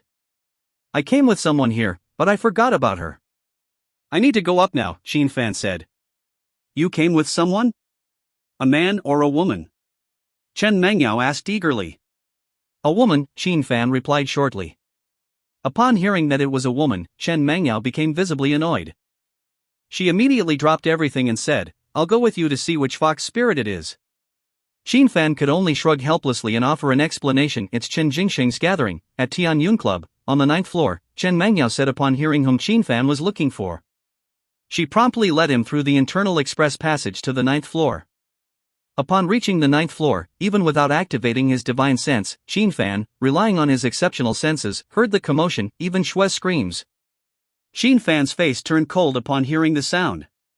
With a swift stride, he rushed forward, while Chen Mangyao, sensing trouble, hurriedly followed behind. Chen Fan reached the door and pushed it open, only to see 2 bodyguards each holding one of Shue's hands, escorting her towards a man. "Let me go!" Shue struggled and shouted, but to no avail. Chen Jingsheng held a glass of wine, sipping while admiring Shue, the soon-to-be-acquired plaything. Others in the room continued to cheer, especially Li Chentong, her face bearing a sinister smile as she even took out her phone to record the scene. If this video got out, Shue's career would be over. From start to finish, Li Chentong had been jealous of Shue's popularity and resources.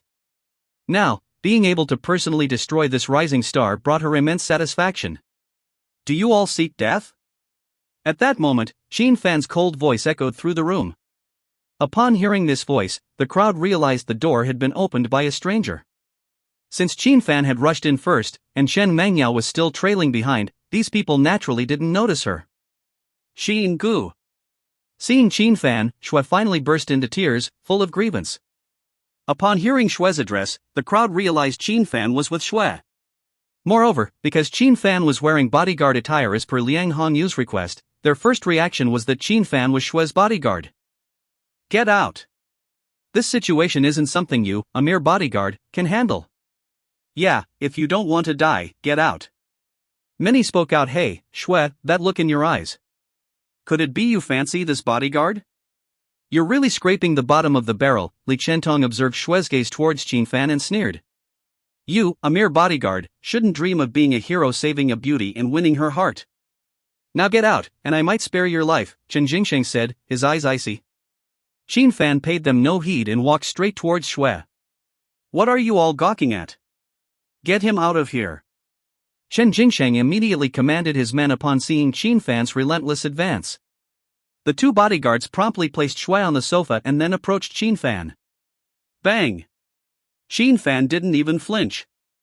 The 2 bodyguards were propelled out like cannonballs, crashing through the wall in less than a second. Chen Jingsheng, along with Li Chentong and the others present, sat there in a state of shock and disbelief. Chen Jingsheng was the young master of the Chen family after all, and he recovered quickly and said, "So you are a cultivator? It's a pity that this is our Chen family's place.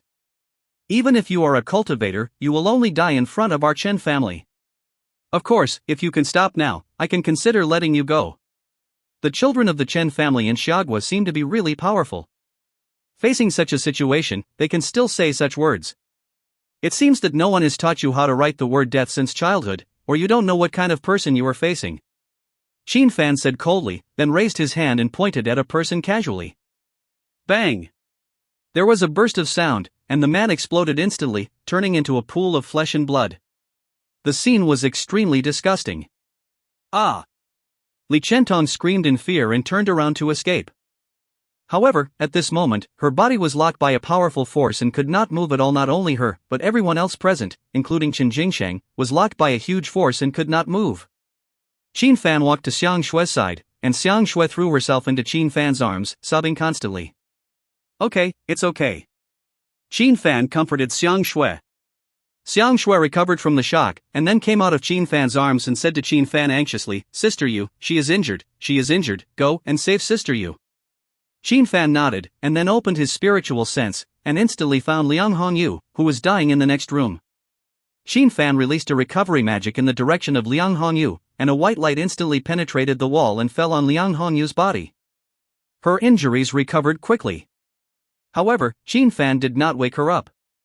After finishing everything, Chen Fan said to Xiang Shue, "Okay, it's your business next. How do you deal with it? Do I do it, or do you do it yourself?" Xiang Shue was stunned for a moment, and then said, "I want to do it myself." Chen Fan smiled at Xiang Shue with satisfaction after hearing this. Xiang Shue is stubborn, but her heart is too soft. Now she is a cultivator, and she must change her soft-hearted shortcomings, so it is a good thing to let her do it herself. Then, Chen Fan put one hand on Sang Yue's right hand, and then saw a faint blue light shining on Sang Yue's palm. Okay, what do you do to them now? You just need to do it. Chen Fan said. Chen Fan temporarily poured a stream of his magic power into Sang Yue's palm.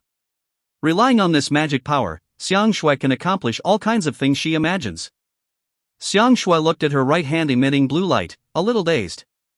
This seemed to be a scene that could only be seen in dreams. According to what Chen Fan said, Sang Yue looked at Chen Jingsheng. Chen Jingsheng's face suddenly became gloomy, and he said loudly, "This is the territory of the Chen family, and I am a child of the Chen family. If you dare to do it, my cousin will never let you go." Hearing this, Sang Yue hesitated and did not dare to do it. Seeing this scene, Chen Jingsheng immediately showed a smug smile. However, at this moment, a female voice came from outside the door, "Just do it, no one will embarrass you." When everyone heard this voice, they looked at the door and saw Chen Mengyao walking in. Chen Jingsheng was stunned when he saw Chen Mengyao coming in, and then hurriedly said, "Cousin, save me."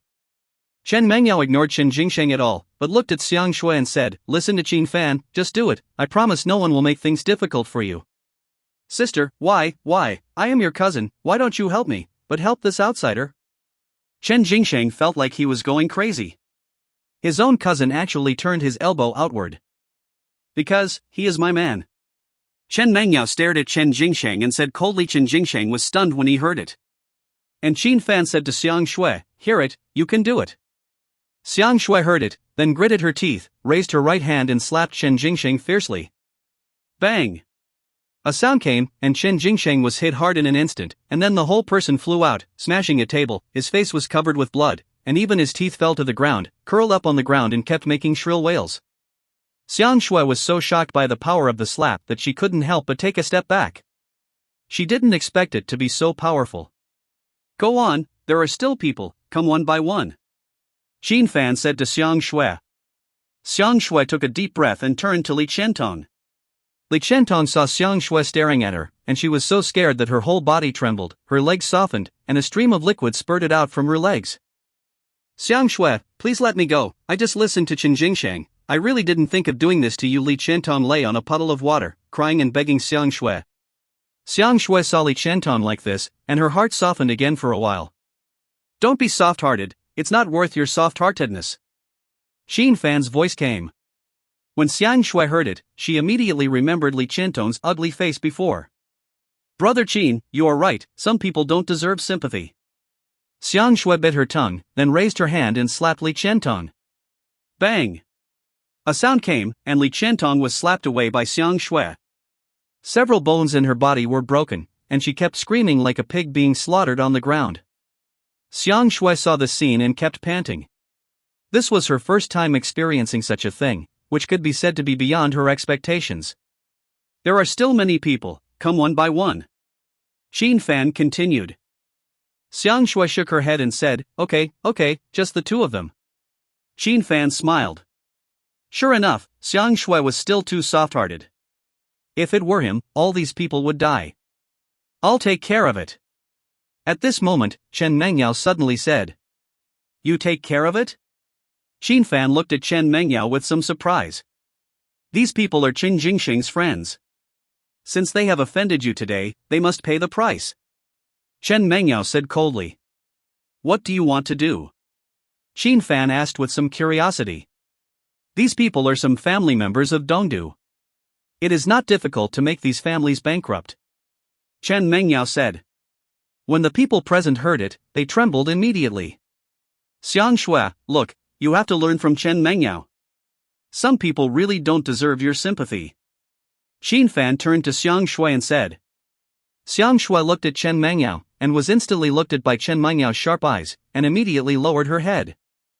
Although Chen Mengyao is a beautiful scientist, she is also the eldest daughter carefully cultivated by the Chen family. Moreover, because of the confidential scientific research she has done, she has experienced many crisis events, so she is also a decisive killer.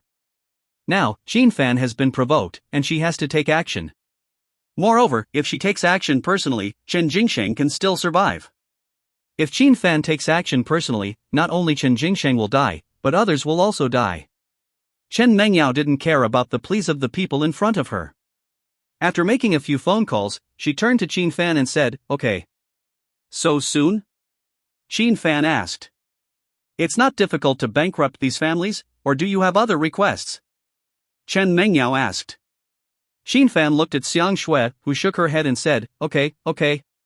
Really kind, it turns out that Chen Fan likes such kind-hearted women. Chen Mengyao said mischievously when she heard Sang Yue's words. Sang Yue blushed immediately, and Chen Fan could only smile and didn't answer. Brother Chen, I'm going to see Sister Yu. Sang Yue said again. It's next door, you go and see. Chen Fan said. Sang Yue then ran to the next room, while Chen Fan and Chen Mengyao walked out of Yunyue room, and then the people from Tianyun Club came to deal with the rest. Honestly, what is your relationship with this Sang Yue? After coming out, Chen Mengyao immediately questioned Chen Fan. I treat her as my sister. Chen Fan said. A capable sister? Chen Mengyao looked at Chen Fan and asked mischievously. Chen Fan. Acquiescence means admitting it, what a scumbag. Chen Mengyao rolled her eyes at Chen Fan and said. After that, she stretched out her hand to pull Chen Fan up, and said, come on, accompany me to a place tonight. Go somewhere? Chen Fan was slightly stunned. Why, I don't care that you have other women, can't I let you accompany me for a night? Chen Mengyao glared at Chen Fan. Then I have to tell Sang Yue. Chen Fan could only say helplessly. Hurry up. Chen Mengyao said. Chen Fan could only take out his mobile phone to contact Sang Yue, saying that he had something to do, and let Sang Yue rest in Tianyun Club. Brother Chen, who is that lady? Sang Yue asked curiously after hearing what Chen Fan said. My friend, Tianyun Club is her, you can rest here with peace of mind, if there is anything, remember to contact me. Chen Fan instructed. Okay. Sang Yue responded, and then hung up the phone. After Chen Fan hung up the phone, he looked at Chen Mengyao and said, okay, where are you going after that? Wait for me at the door, I'll go change my clothes and drive the car out. Chen Mengyao smiled at Chen Fan, then turned and left. Chen Fan could only follow Chen Mengyao's words and go to the underground laboratory to drive the broken car out. After the broken car drove out, it stopped at the door of the club, and he got out and stood by the car waiting for Chen Mengyao to come out. Hey, why are you here again? While Chen Fan was waiting for Chen Mengyao, the receptionist saw Chen Fan again and suddenly became a little angry. You can't get in, and I won't let you in. Chen Fan was naturally too lazy to argue with the receptionist, and said, is it okay for me to stand here and wait for someone? It's okay, but I will never let you in. The receptionist was on guard to prevent Chen Fan from forcing his way in. Chen Fan ignored the receptionist and continued to wait for Chen Mengyao. About 15 minutes later, Chen Fan saw Chen Mengyao appear. At this moment, Chen Mengyao was wearing a tight racing leather jacket, which outlined her outstanding figure to the fullest. She was holding a racing helmet in her hand and walked towards Chen Fan with a brisk pace. Mr. Chen. The receptionist immediately showed a very respectful attitude when he saw Chen Mengyao. Chen Mengyao naturally did not even look at the receptionist, but walked straight to Chen Fan, then turned around and asked Chen Fan with a smile, how is it? What are you doing? Chen Fan asked back when he saw Chen Mengyao's appearance. I asked you how I look like this dress, how can you ask me what I want to do? Chen Mengyao rolled her eyes at Chen Fan and said. Very good, very handsome. Chen Fan could only say. Then let's go racing. Chen Mengyao immediately took Chen Fan's hand and signaled to set off. Then, the two got on the small broken car and left the club. Is he Mr. Chen's friend? The receptionist was stunned when he saw Chen Fan leaving. He blocked Mr. Chen's friend from the door. Chen Fan and Chen Mengyao certainly didn't take the receptionist seriously, but drove the shabby car to Dongqingshan, the holy land of drag racing in Dongdu. You actually like drag racing, I can't believe it. On the way, Chen Fan looked at Chen Mengyao dressed as a racer and was really surprised. Researching black technology is very stressful, okay? I also need to vent. Chen Mengyao glanced at Chen Fan and said. Only those who have experienced the pressure and danger of researching black technology know. Chen Mengyao looked for many ways to vent her pressure, and finally found that drag racing was the best way for her to vent, so she liked drag racing.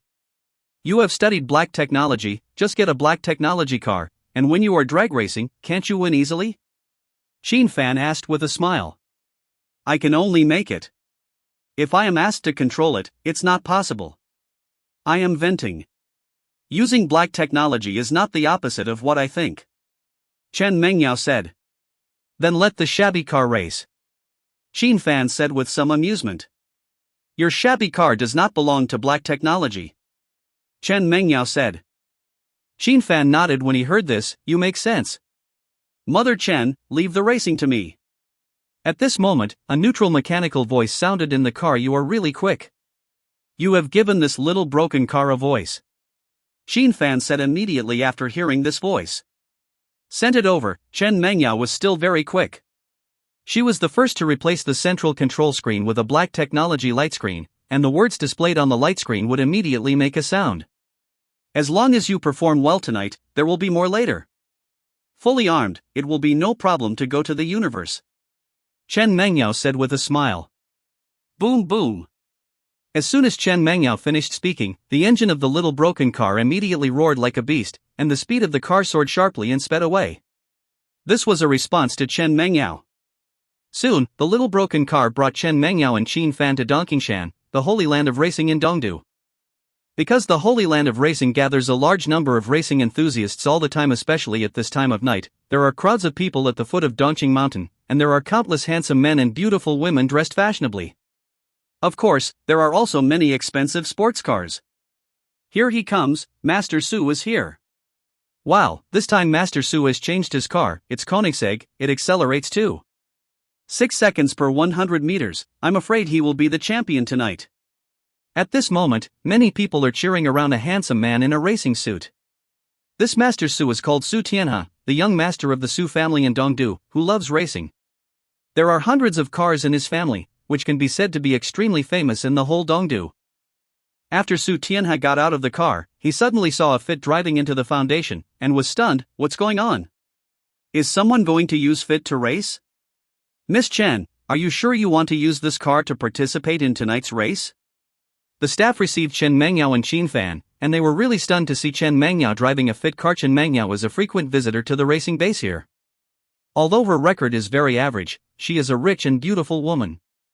Every time she comes here, she drives a top sports car, such as Ferrari, Lamborghini, Porsche, etc. Chen Mengyao can drive them at will. So, Chen Mengyao is also a little celebrity in this racing holy land. But, what car is this time? Fit, a broken car, is it ready to give up?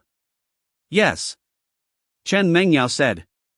The receptionist could only register Chen Mengyao.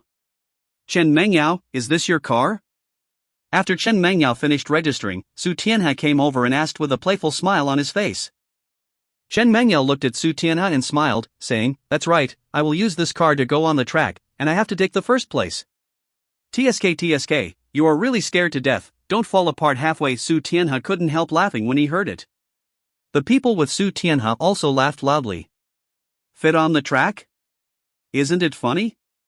This is not a flat track, but a mountain road. For a broken car like Fit, climbing the slope may be a problem. It's just a pipe dream to want to get the first place. That's because you don't have any knowledge. This is a magic car. Chen Mengyao responded. Su Tianhe laughed even more wantonly when he heard it. He almost couldn't straighten his waist. He kept patting his thigh and said, What kind of magic car is it? I think it's just a small broken car. Then we'll see. Chen Mengyao said, and was ready to take Chen Fan away. Chen Mengyao, don't go. Such an interesting car, should we make a bet? But Su Tianhe stopped Chen Mengyao. Chen Mengyao stopped when she heard Su Tianhe's words and asked, Bet, what bet? If you can't get the first place, the business cooperation in the East Bay District will be handed over to the Su family? Su Tianhe said to Chen Mengyao. In addition to scientific research, Chen Mengyao also represents the interests of the Chen family in Dongdu. For example, many commercial projects are under her supervision. The commercial interests in Dongdu will affect her competition for the position of the head of the Chen family. The land in the East Bay area between Su Tianheku is currently the most popular land in Dongdu. Chen Mengyao has invested a lot of money there and wants to build it into the second center of Dongdu in the next 10 years. Therefore, there are a lot of business opportunities in the East Bay area, and countless families want to enter, and the Su family is no exception. However, Chen Mengyao has never taken a fancy to the Su family. Because the back of the Su family in Dongdu is the Yi family because of Yi Zifeng, Chen Mengyao has no good impression of the Yi family, so she doesn't want to cooperate with the Su family at all. Moreover, once the Su family comes in, who knows what tricks the Yi family will play. Maybe they will take over the magpie's nest and make her suffer heavy losses. This is not impossible, especially after Yi Zifeng's death. The Yi family has great opinions about Chen Mengyao. And the opponents within the Chen family are also looking for opportunities to completely kick Chen Mengyao out of the competition for the head of the Chen family. Therefore, Chen Mengyao must avoid the danger of the Su family. What if I do it? Chen Mengyao asked back. You have always wanted to buy the No. 3 land in the East Bay District. As long as you really get the first place, the Su family can transfer that land to you. Su Tianhe said. When Chen Mengyao heard this, her eyes lit up immediately. In the East Bay District, she was short of that piece of land, which was held by the Su family, and the location was very good. Therefore, the Su family had been using this to negotiate with her, but they had never reached an agreement, so the development progress in the East Bay District had not been smooth. You said this. Chen Mengyao said. It's a deal. Su Tianhe already felt that he was going to make a great contribution. After saying this, Su Tianhe turned to Chen Fan and asked Chen Mengyao, who is he? Is he the one driving tonight? That's right, his name is Chen Fan, he's driving tonight, he'll definitely win first place. Chen Mengyao immediately smiled sweetly, holding Chen Fan's hand and said. When the people present saw this scene, they were immediately speechless. In their eyes, Chen Mengyao was a cold young lady. Where have they seen such a little woman like Chen Mengyao? It was simply surprising to them. Have you ever raced? What are your results? Su Tianhe asked, trying to suppress his laughter. No one with a normal brain would take a fit racing car and say that he could win first place. So, in Su Tianhe's eyes, Chen Fan was a mentally abnormal person. No. Chen Fan responded. Then I wish you a good performance tonight. Su Tianhe said to Chen Fan, trying to suppress his laughter. My performance has nothing to do with the result tonight. Chen Fan replied with a smile. The little broken car can drive itself, so what does it have to do with his performance? I understand. Su Tianhe replied with a smile, believing that what Chen Fan meant was that no matter what the performance was, the result was destined to be the first place in the end. After that, Su Tianhe took people away and went to prepare for the competition. Let's prepare too. Chen Mengyao said to Chen Fan. Prepare? Prepare for what? Chen Fan looked at Chen Mengyao and asked. Chen Mengyao laughed when she heard this, and then said, yes, it seems that there is no need to prepare, that thing will run by itself. Then the two returned to the car again, waiting for the start of the race. After Su Tianhe left, he came to a part of the track and greeted a hot woman, Sister Fei. The woman was a mixed race, about 27 or 28 years old, wearing heavy makeup, 1.75 meters tall, wearing a tight and cool racing suit, outlining her hot body. And this woman's name is Fei Phoenix. She came to Dongdu from Europe a month ago. She has a very high level of racing. In just 1 month after arriving in Dongdu, she won all the championships and broke all the records of Dongqingshan. Therefore, she got the title of Queen of Dongqingshan. What's wrong? Fei looked at Su Tianhe and smiled. Su Tianhe then told the matter, and then said, Sister Fei, you are not participating tonight? Are you worried about accidents? Fei asked. You must be sure of doing things. Although I think the possibility of accidents is extremely low, if Sister Fei participates, I believe there will be no accidents, Su Tianhe said. There are 4 professional teams participating tonight, Han Ming is also here, it's impossible for Chen Mengyao to take first place. Fei said decisively. Su Tianhe nodded after hearing Fei's words, and then said, Sister Fei, please take a good look at my performance tonight. I will. Fei responded. And Su Tianhe left immediately, ready to participate in tonight's event. At the Dongqingshan track, there are 12 cars in each race. Chen Fan and Chen Mengyao broken car parked in the middle, with Su Tianhe's Koenigsegg on the left and a Lamborghini Veneno on the right, with a blonde man sitting inside. Puff! The blonde man around was taking a sip of water, and when he saw Chen Fan's broken car coming over, he instantly spit out the water he had just drunk. Fuck, what the hell, a fit is coming to the track. This blonde man is Han Ming, mentioned by Fei, a professional racing driver and a member of the top racing team Thunder Team in Dongdu before. He lost to Fei and always wanted to get back at the game, but if he wants to challenge Fei again, he must win the first place tonight, and he will be eligible to challenge Fei tomorrow. As a result, tonight I actually saw a small fit participating in the race. What the hell, this broken car is also very shameless to come to participate, and he can still see my taillights in 3 seconds, count me as lose. Han Ming said with great disdain.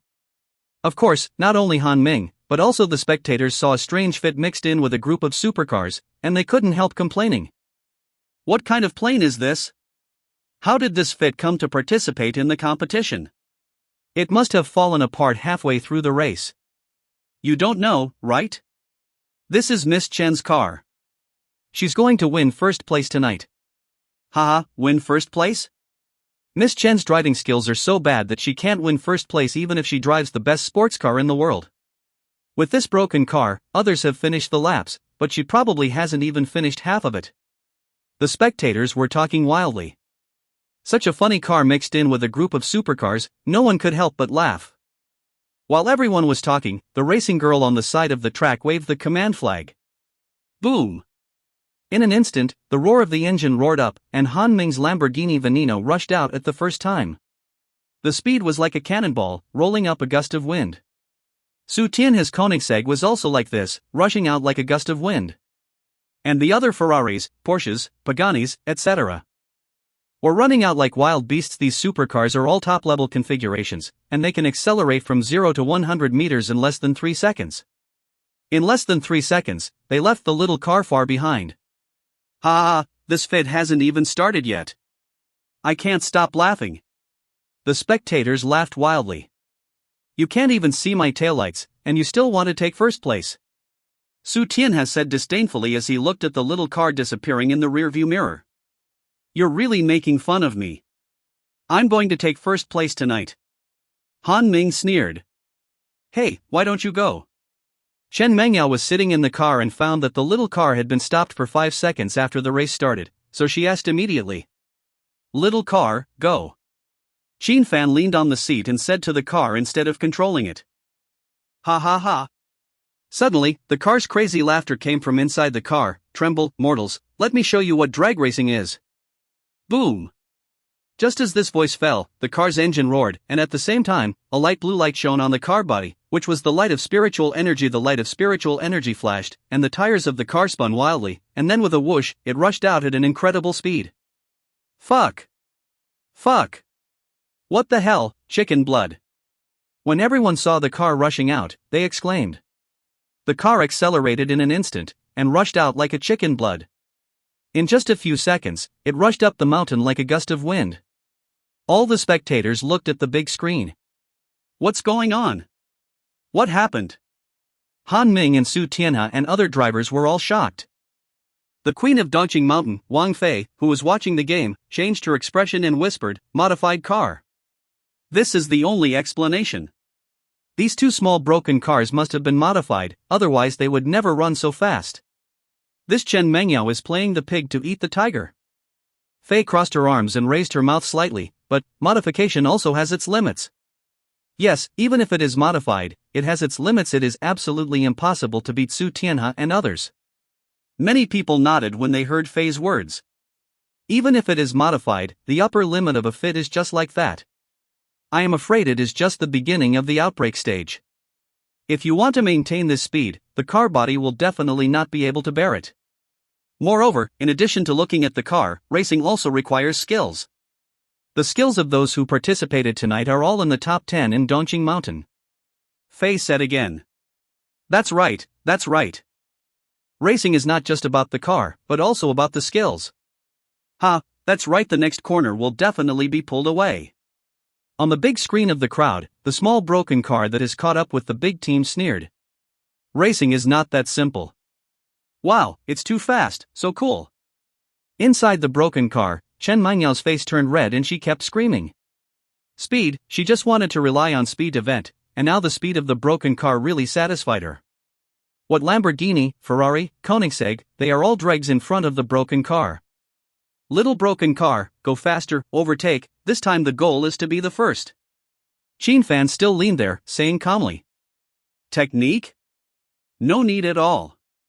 As a mature car, it should run by itself. Boom. As soon as Chen Fan finished speaking, the broken car roared again, and the speed soared again, instantly catching up with Su Tianhe. When Su Tianhe saw that he was thrown away by the broken car, he almost spit blood on the steering wheel. Fuck, I was fooled. Su Tianhe was completely crazy. This section was a straight road of nearly 600 meters, and he was actually thrown away by the broken car. He now understood why Chen Mengyao dared to drive this car. It was a major modification, otherwise it would never be possible to have such a speed. Chen Mengyao, you bitch, you think you can beat me like this? Don't even think about it. Su Tianhe sneered. At this moment, the first corner of the track appeared. Su Tianhe released the accelerator, shifted gears, pulled the handbrake, and gave gas with extremely skilled movements. Su Tianhe's skills are just as Fei said. Looking at the entire Dongdu, he is a rare gem, especially the cornering skills, which are even more outstanding. He turned the corner with a smooth and flowing movement, leaving other opponents behind to become the first. Every time he turned a corner and left everyone behind, Su Tianhe felt that he was a car god, seeking to defeat everyone alone. Then, the scene that happened in the next moment made him sluggish. I saw that the little broken car did not slow down at all, and still entered the corner at an incredible speed, and then blocked in front of Su Tianhe's Koenigsegg, and then left the corner, leaving Su Tianhe far behind. Is this a god turning a corner? For a moment, all the audience watching the big screen were stunned. What a joke! What kind of technique is this?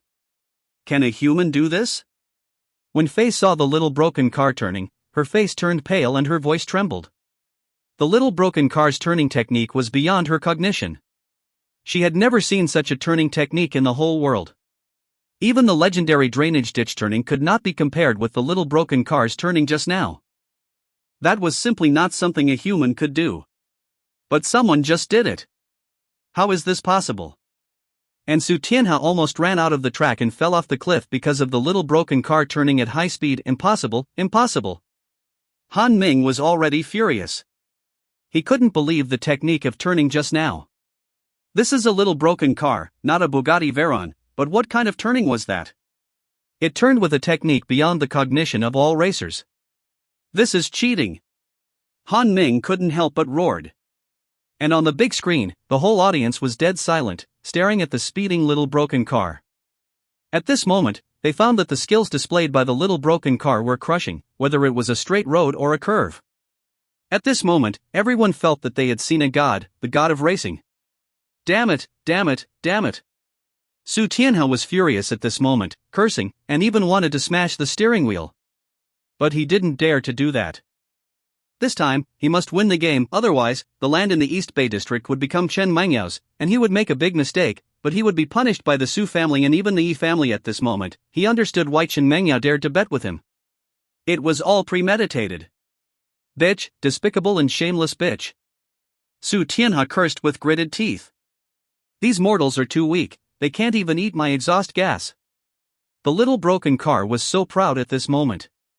Chen Fan was expressionless. All this was normal. This kind of born spirit must have surpassed mortals in the control of the car and completed technical actions that mortals could never complete. Look, it's slowing down. Yes, it's really slowing down. Suddenly, someone in the audience who was staring at the broken car shouted. And with this shout, everyone discovered that the broken car, which had been speeding at high speed just now, began to slow down. Sure enough, there is an upper limit for modified cars, and the upper limit of this fit is not high. It seems that it can't maintain high speed for a long time. Fei noticed it and said with a slightly raised flaming red lip. In the end, it was just as she expected. The broken car was still a broken car after all. After being modified, the model was there, and the upper limit was up to this point. There was no way to continue. Su Tianhe suddenly found that the distance between him and the broken car was shortened, and hope was rekindled in his heart. Then he sneered, sure enough, it has reached the limit. There are 7 consecutive hairpin bends ahead, overtake it. 7 consecutive hairpin bends are coming soon. Su Tianhe, use your whirlwind drift. Han Ming, take this opportunity to become the first. At this moment, the audience has noticed that the next part will be the most exciting section of the entire track. 7 consecutive hairpin bends. It is the most dangerous and difficult section of the Dongqingshan track. That section is called the Nightmare of Novices and the Touchstone of Veterans. In every race, the 7 consecutive hairpins are the most exciting section. There are 7 consecutive hairpins ahead, be careful. In the small broken car here, Chen Mangyao did not notice that the small broken car slowed down, but reminded the front. Dad Qin, I need you to replenish my spiritual power, I want to do a big one. The voice of the small broken car sounded at the moment when Chen Mangyao's voice fell. I knew you didn't have enough spiritual energy. Chen Fan was not surprised to hear the words of the small broken car. Although the small broken car can actively absorb spiritual energy for its own use, the spiritual energy of the earth is thin after all. Now the small broken car is running at full speed, and the spiritual energy absorption is definitely not enough to consume. Then, Chen Fan put one hand on the steering wheel and passed the pure mana to the small broken car with Chen Fan's infusion. The light blue light permeated the body of the small broken car again, and then the tires of the small broken car turned wildly again, and the speed also increased accordingly. Fuck, it's accelerating again. Isn't it at the limit? Fuck, crazy, accelerating in the 7 consecutive hairpin bends ahead, is it looking for death? Is it looking for death? When the little car accelerated again, the audience watching the big screen felt that their worldview was about to collapse. I originally thought that the little car had reached its limit, but now it accelerated again. And what was shocking was that the most dangerous section of Dongqingshan was ahead. The little car not only did not slow down, but accelerated, rushing straight to the most dangerous section, the 7 consecutive hairpin bends. This was no different from looking for death in anyone's eyes. However, the next moment, the technology displayed by the little car shocked everyone again. Swoosh, swoosh, swoosh. The little car drifted like a phantom, turning continuously and uninterruptedly in the 7 consecutive hairpin bends, and the speed was incredibly fast, like countless phantoms jumping. What is this? Phantom drift? Fei was already dumbfounded. In this place with 7 consecutive bends, turning at such an incredible speed is a skill that no one has ever seen. This is a god. Wife, come and watch the god drive with me. Many viewers have become incoherent after witnessing everything. The speed of the car is so fast that it brings out a phantom, and then it easily runs through 7 consecutive bends. If this is not a god, who is a god? This is the arrival of the car god. Fei's eyes flashed, full of admiration. This is really seeing the car god. In the end, the little broken car easily ran through the 7 consecutive hairpin bends, and then ran through the finish line freely, becoming the first tonight. And a minute later, Su Tian had drove his sports car and arrived at the finish line second. Ha ha ha ha ha. After rushing through the finish line, Chen Mangyao laughed wildly, almost venting, "First, I got first, so cool, so cool. Really got first, and still won first with a crushing attitude, so cool." And those spectators gathered around, wanting to surround the little broken car and take a look at this peerless car. Chen Fan and Chen Mangyao got off the car and were surrounded by a group of people, like gods on Mobike. How long did that little broken car take just now? Fei asked the person timing the track. 2 minutes and 01 seconds. The person timing said with a trembling voice. When the time was announced, the whole audience was shocked. I saw a god tonight. This is a record-breaking record, 1 minute faster than the previous record. I saw the god of cars come in my lifetime, I will die without regrets. The audience exclaimed continuously, and tonight really witnessed a historical moment. Boy, you must have cheated. At this time, Han Ming ran over angrily and yelled at Chen Fan. Who are you talking about? When Chen Fan heard Han Ming's words, his smiling face suddenly turned cold, and his eyes swept towards Han Ming like lightning. Han Ming's back suddenly felt cold, his legs softened, and he sat down on the ground. Just a look made Han Ming feel that death was approaching. Han Ming sat on the ground, looking at Chen Fan with horror, and said, I just want to know how you modified this car. It's too awesome. It's none of your business. Chen Fan responded coldly. Han Ming didn't dare to speak immediately. The man in front of him gave people the feeling that he was too dangerous. At this time, Su Tianhe came over with a gloomy face, and said to Chen Mangyao in a low voice, Chen Mangyao, are you kidding me? Taking you? When Chen Mangyao heard it, the corners of her mouth curled up slightly. You are not worthy of me playing tricks, and be prepared for the transfer of the No 3 land. What transfer of No 3 land? I didn't say anything about it. Su Tianhe immediately denied it. Moreover, he never thought that Chen Mangyao would take first place. Really? Chen Mangyao sneered and took out her mobile phone to play the recording. Su Tianhe's face suddenly turned pale. This Chen Mangyao is really a bitch, she even recorded it. Su Tianhe's face suddenly turned pale, but he absolutely did not dare to get angry, just smiled and said, I was just talking, it's all a joke, and it's not up to me alone. Do you think you want to deny it just by saying this? Don't dream, if I can't get that piece of land, I can definitely deal with you, and the Yi family can only shut up and watch me deal with you. Chen Mangyao said with a smile. Su Tianhe's face was extremely ugly, but he would definitely not transfer that piece of land. Racers always keep their promises. At this moment, Fei came over and said to Su Tianhe. Sister Fei? Su Tianhe was stunned when he heard Fei's words. Su Tianhe, a person who doesn't keep his word is not worthy of being a driver. If you don't fulfill the bet in the future, don't come here anymore. People here will only despise you. Fei Phoenix said to Su Tianhe. Su Tianhe's face became even uglier when he heard it, and the people around him were already pointing fingers at Su Tianhe in private, making him feel uneasy. Finally, Su Tianhe gritted his teeth and said to Chen Mangyao, let's choose a time to sign the agreement. That's about right. Chen Mangyao showed a triumphant expression. After Su Tianhe finished speaking, he left with a grudge. Did you drive this time? Fei looked at Chen Fan and asked. Chen Fan wanted to say that it wasn't him, but the car that ran by itself. Of course, if he really let it run by itself, it would definitely not be much worse than the broken car. After all, his physical fitness and reaction after training far exceeded those of ordinary people, and he could naturally perform all kinds of incredible techniques beyond ordinary people. Finally, Chen Fan nodded and said, count it as me. Fei was a little confused when she heard it. What does count mean? However, she did not hesitate. After all, she knew that Chen Mengyao's driving skills were definitely not good, so she decided that it was Chen Fan who ran this time, so she said, are you interested in joining my team? Not interested. Chen Fan heard half of it and decisively refused. Fei was stunned for a moment, and then wanted to continue, but Chen Fan said again, no matter what you say, I'm not interested. Fei could only sigh helplessly, and then said, then leave it to friends, let's add WeChat. No need. Chen Fan still refused. He was not interested in adding WeChat to someone he didn't know. After speaking, Chen Fan said to Chen Mangyao, get in the car, go back. Immediately, Chen Fan and Chen Mangyao got into the broken car, not giving the mixed-race woman a chance to continue to entangle. You actually rejected a beautiful woman, this is different from the scumbag I said. Chen Mangyao sat in the co-pilot seat and looked at Chen Fan with a playful look. Do you really think I'm lustful? Chen Fan asked.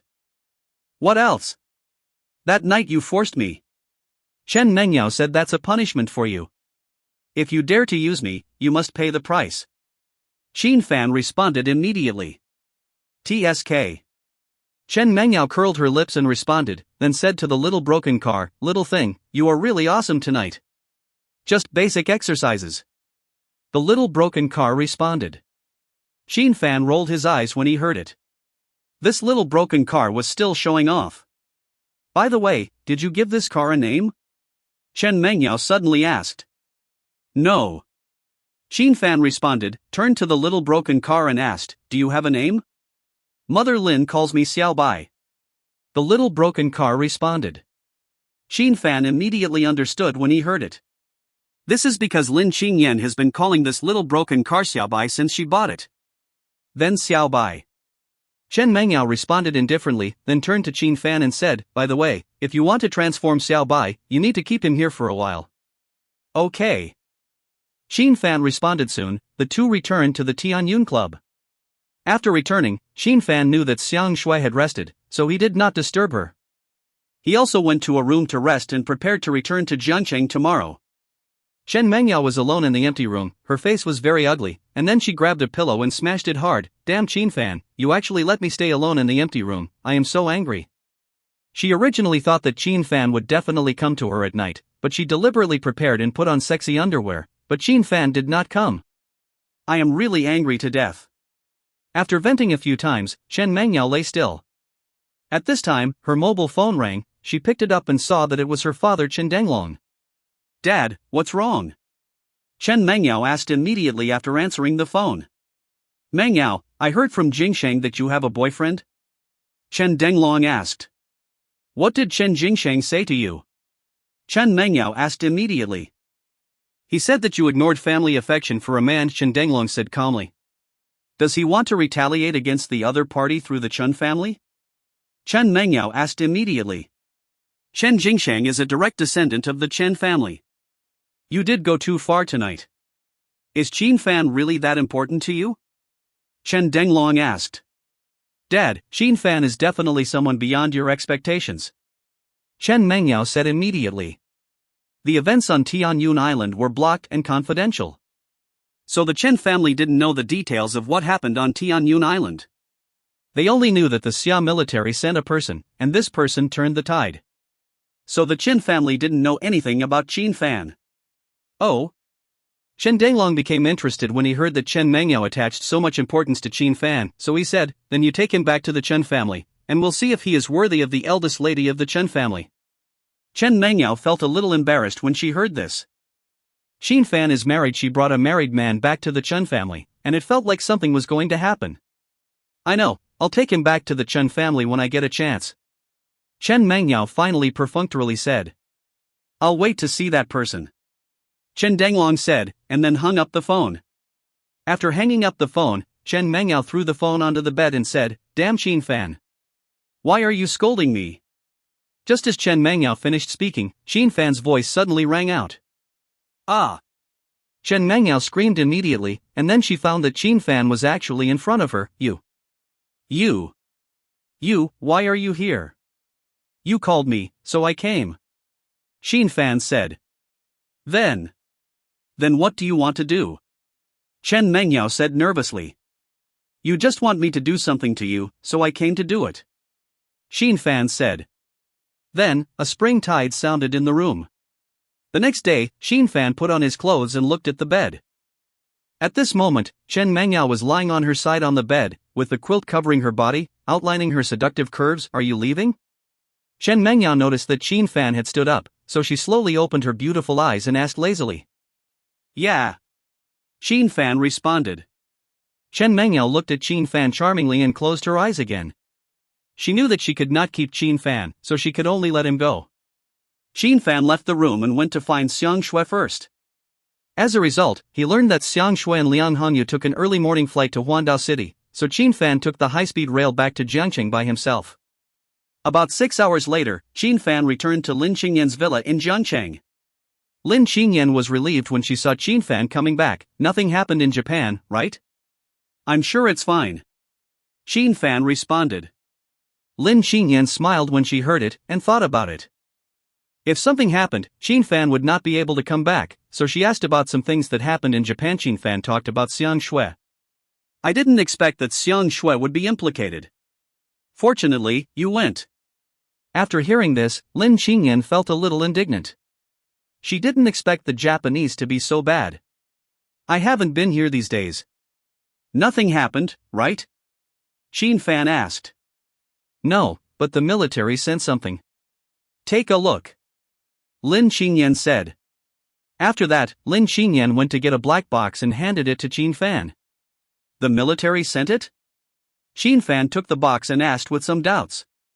Yes, it was sent by Marshal Xia himself. He said that you should open it in person. Open it and take a look, Lin Qingyan said. Chen Fan opened the black box after hearing this. After opening it, there was a black card inside. The two words Chen Fan were printed in gold on the card.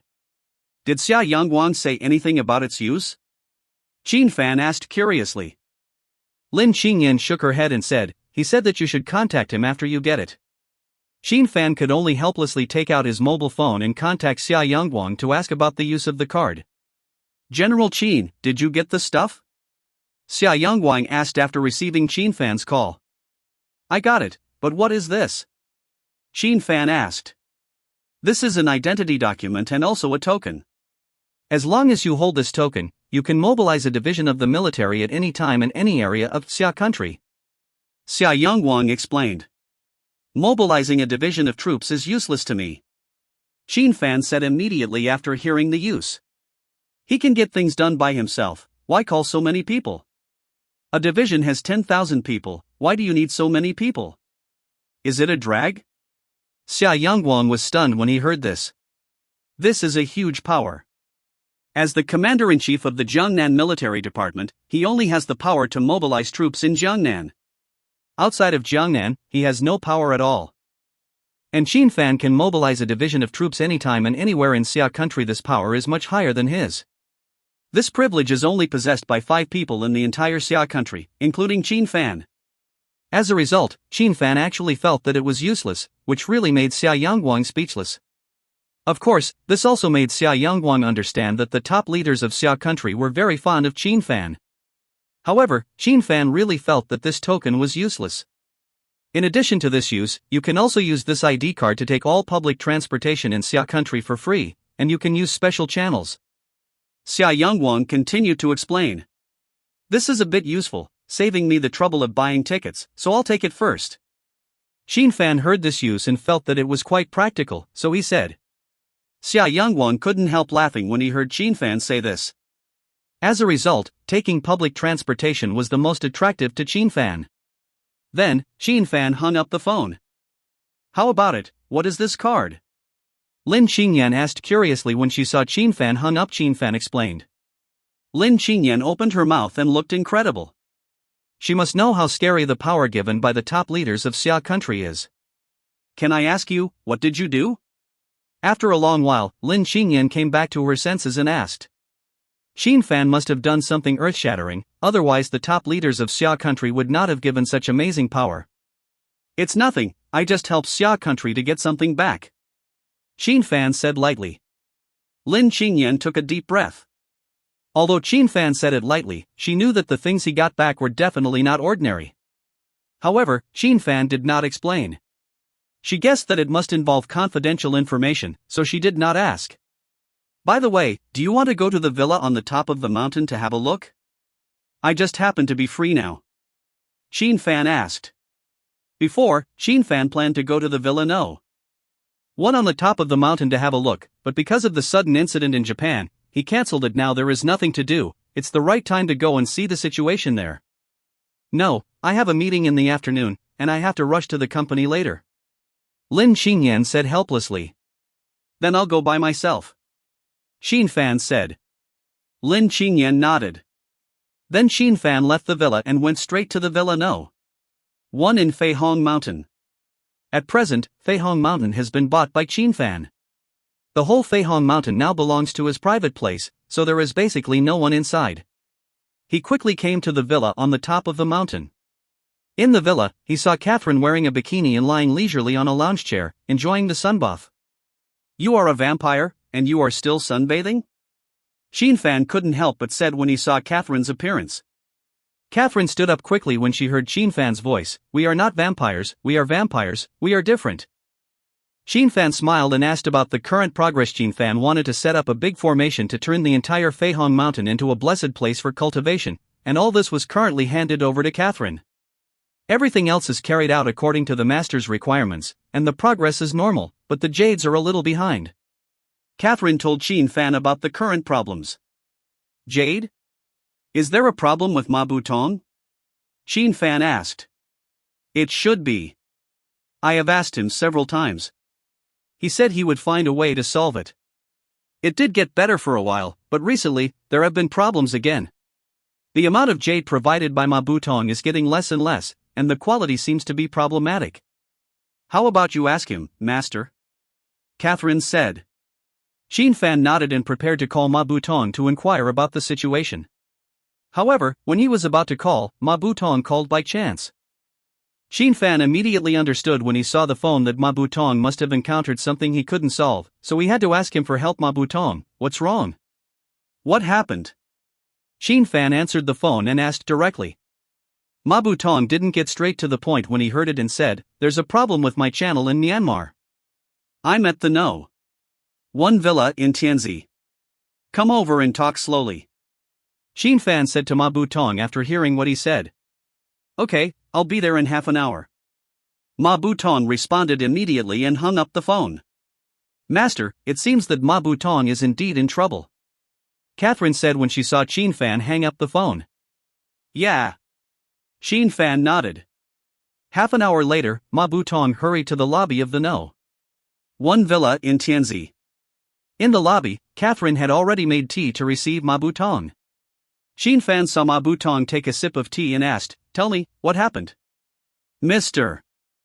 Chen, you asked me to help you collect jade, and I will naturally try my best to collect it. You also know that I run a jade business in the southwest in Myanmar, so collecting jade is really not a difficult task."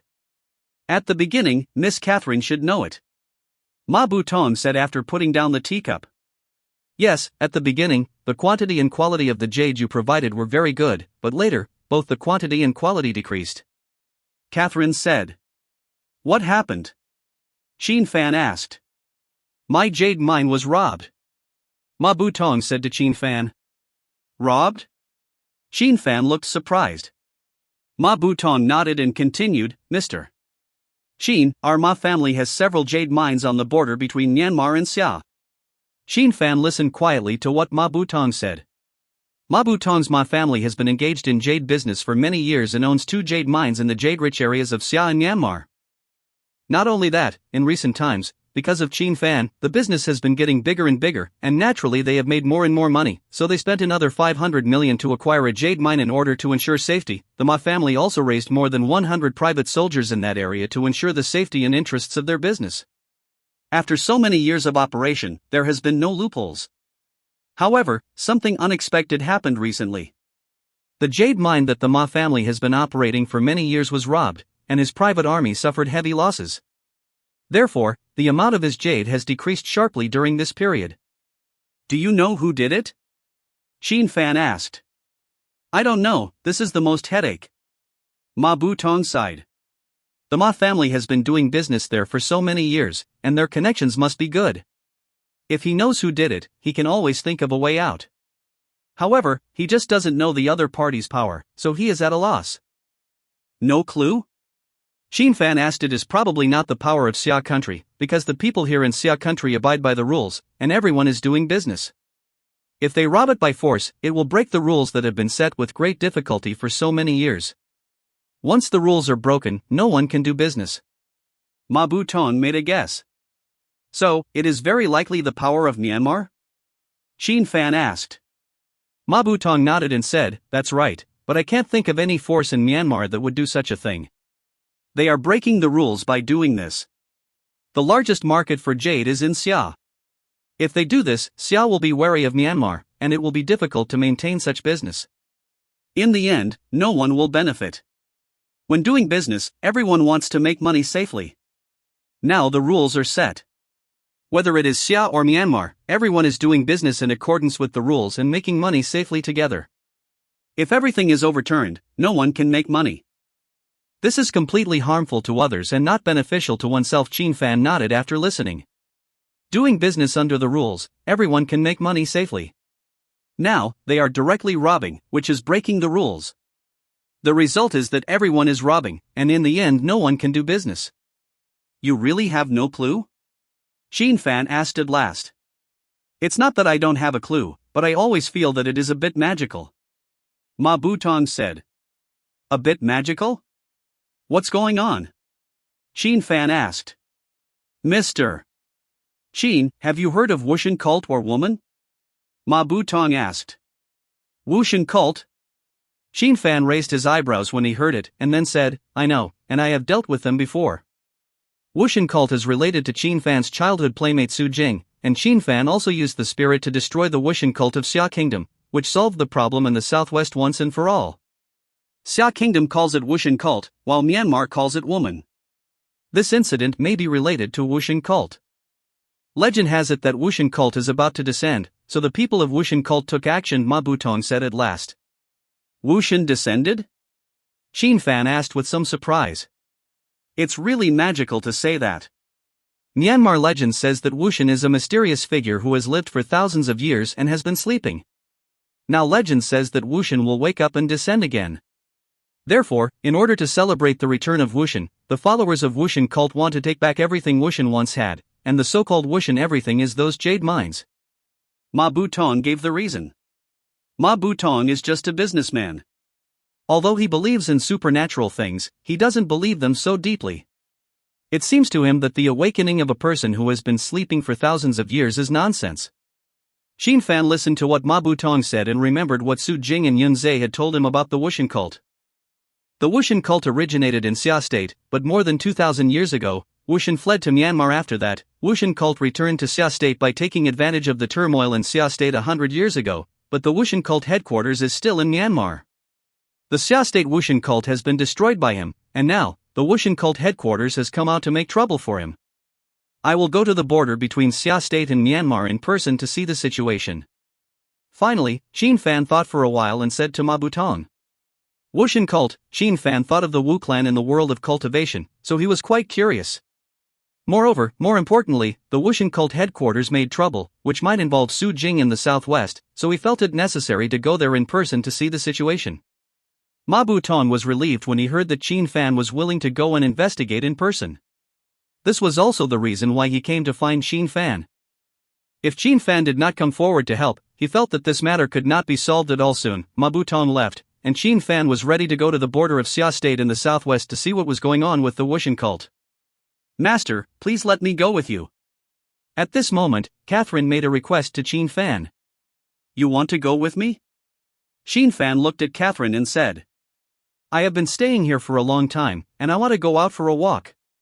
Besides, I am also a little curious about the Wushan this time.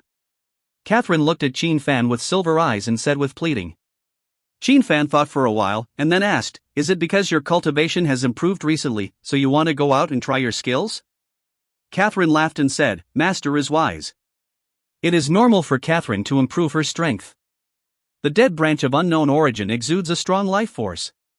Catherine has lived in an environment full of vitality for a long time. Even a pig can become a spirit, not to mention a blood race like Catherine now. Catherine is already a Grand Master, which means she is a Viscount in the Blood Clan. Okay, I'll take you with me. Chen Fan thought about it and agreed.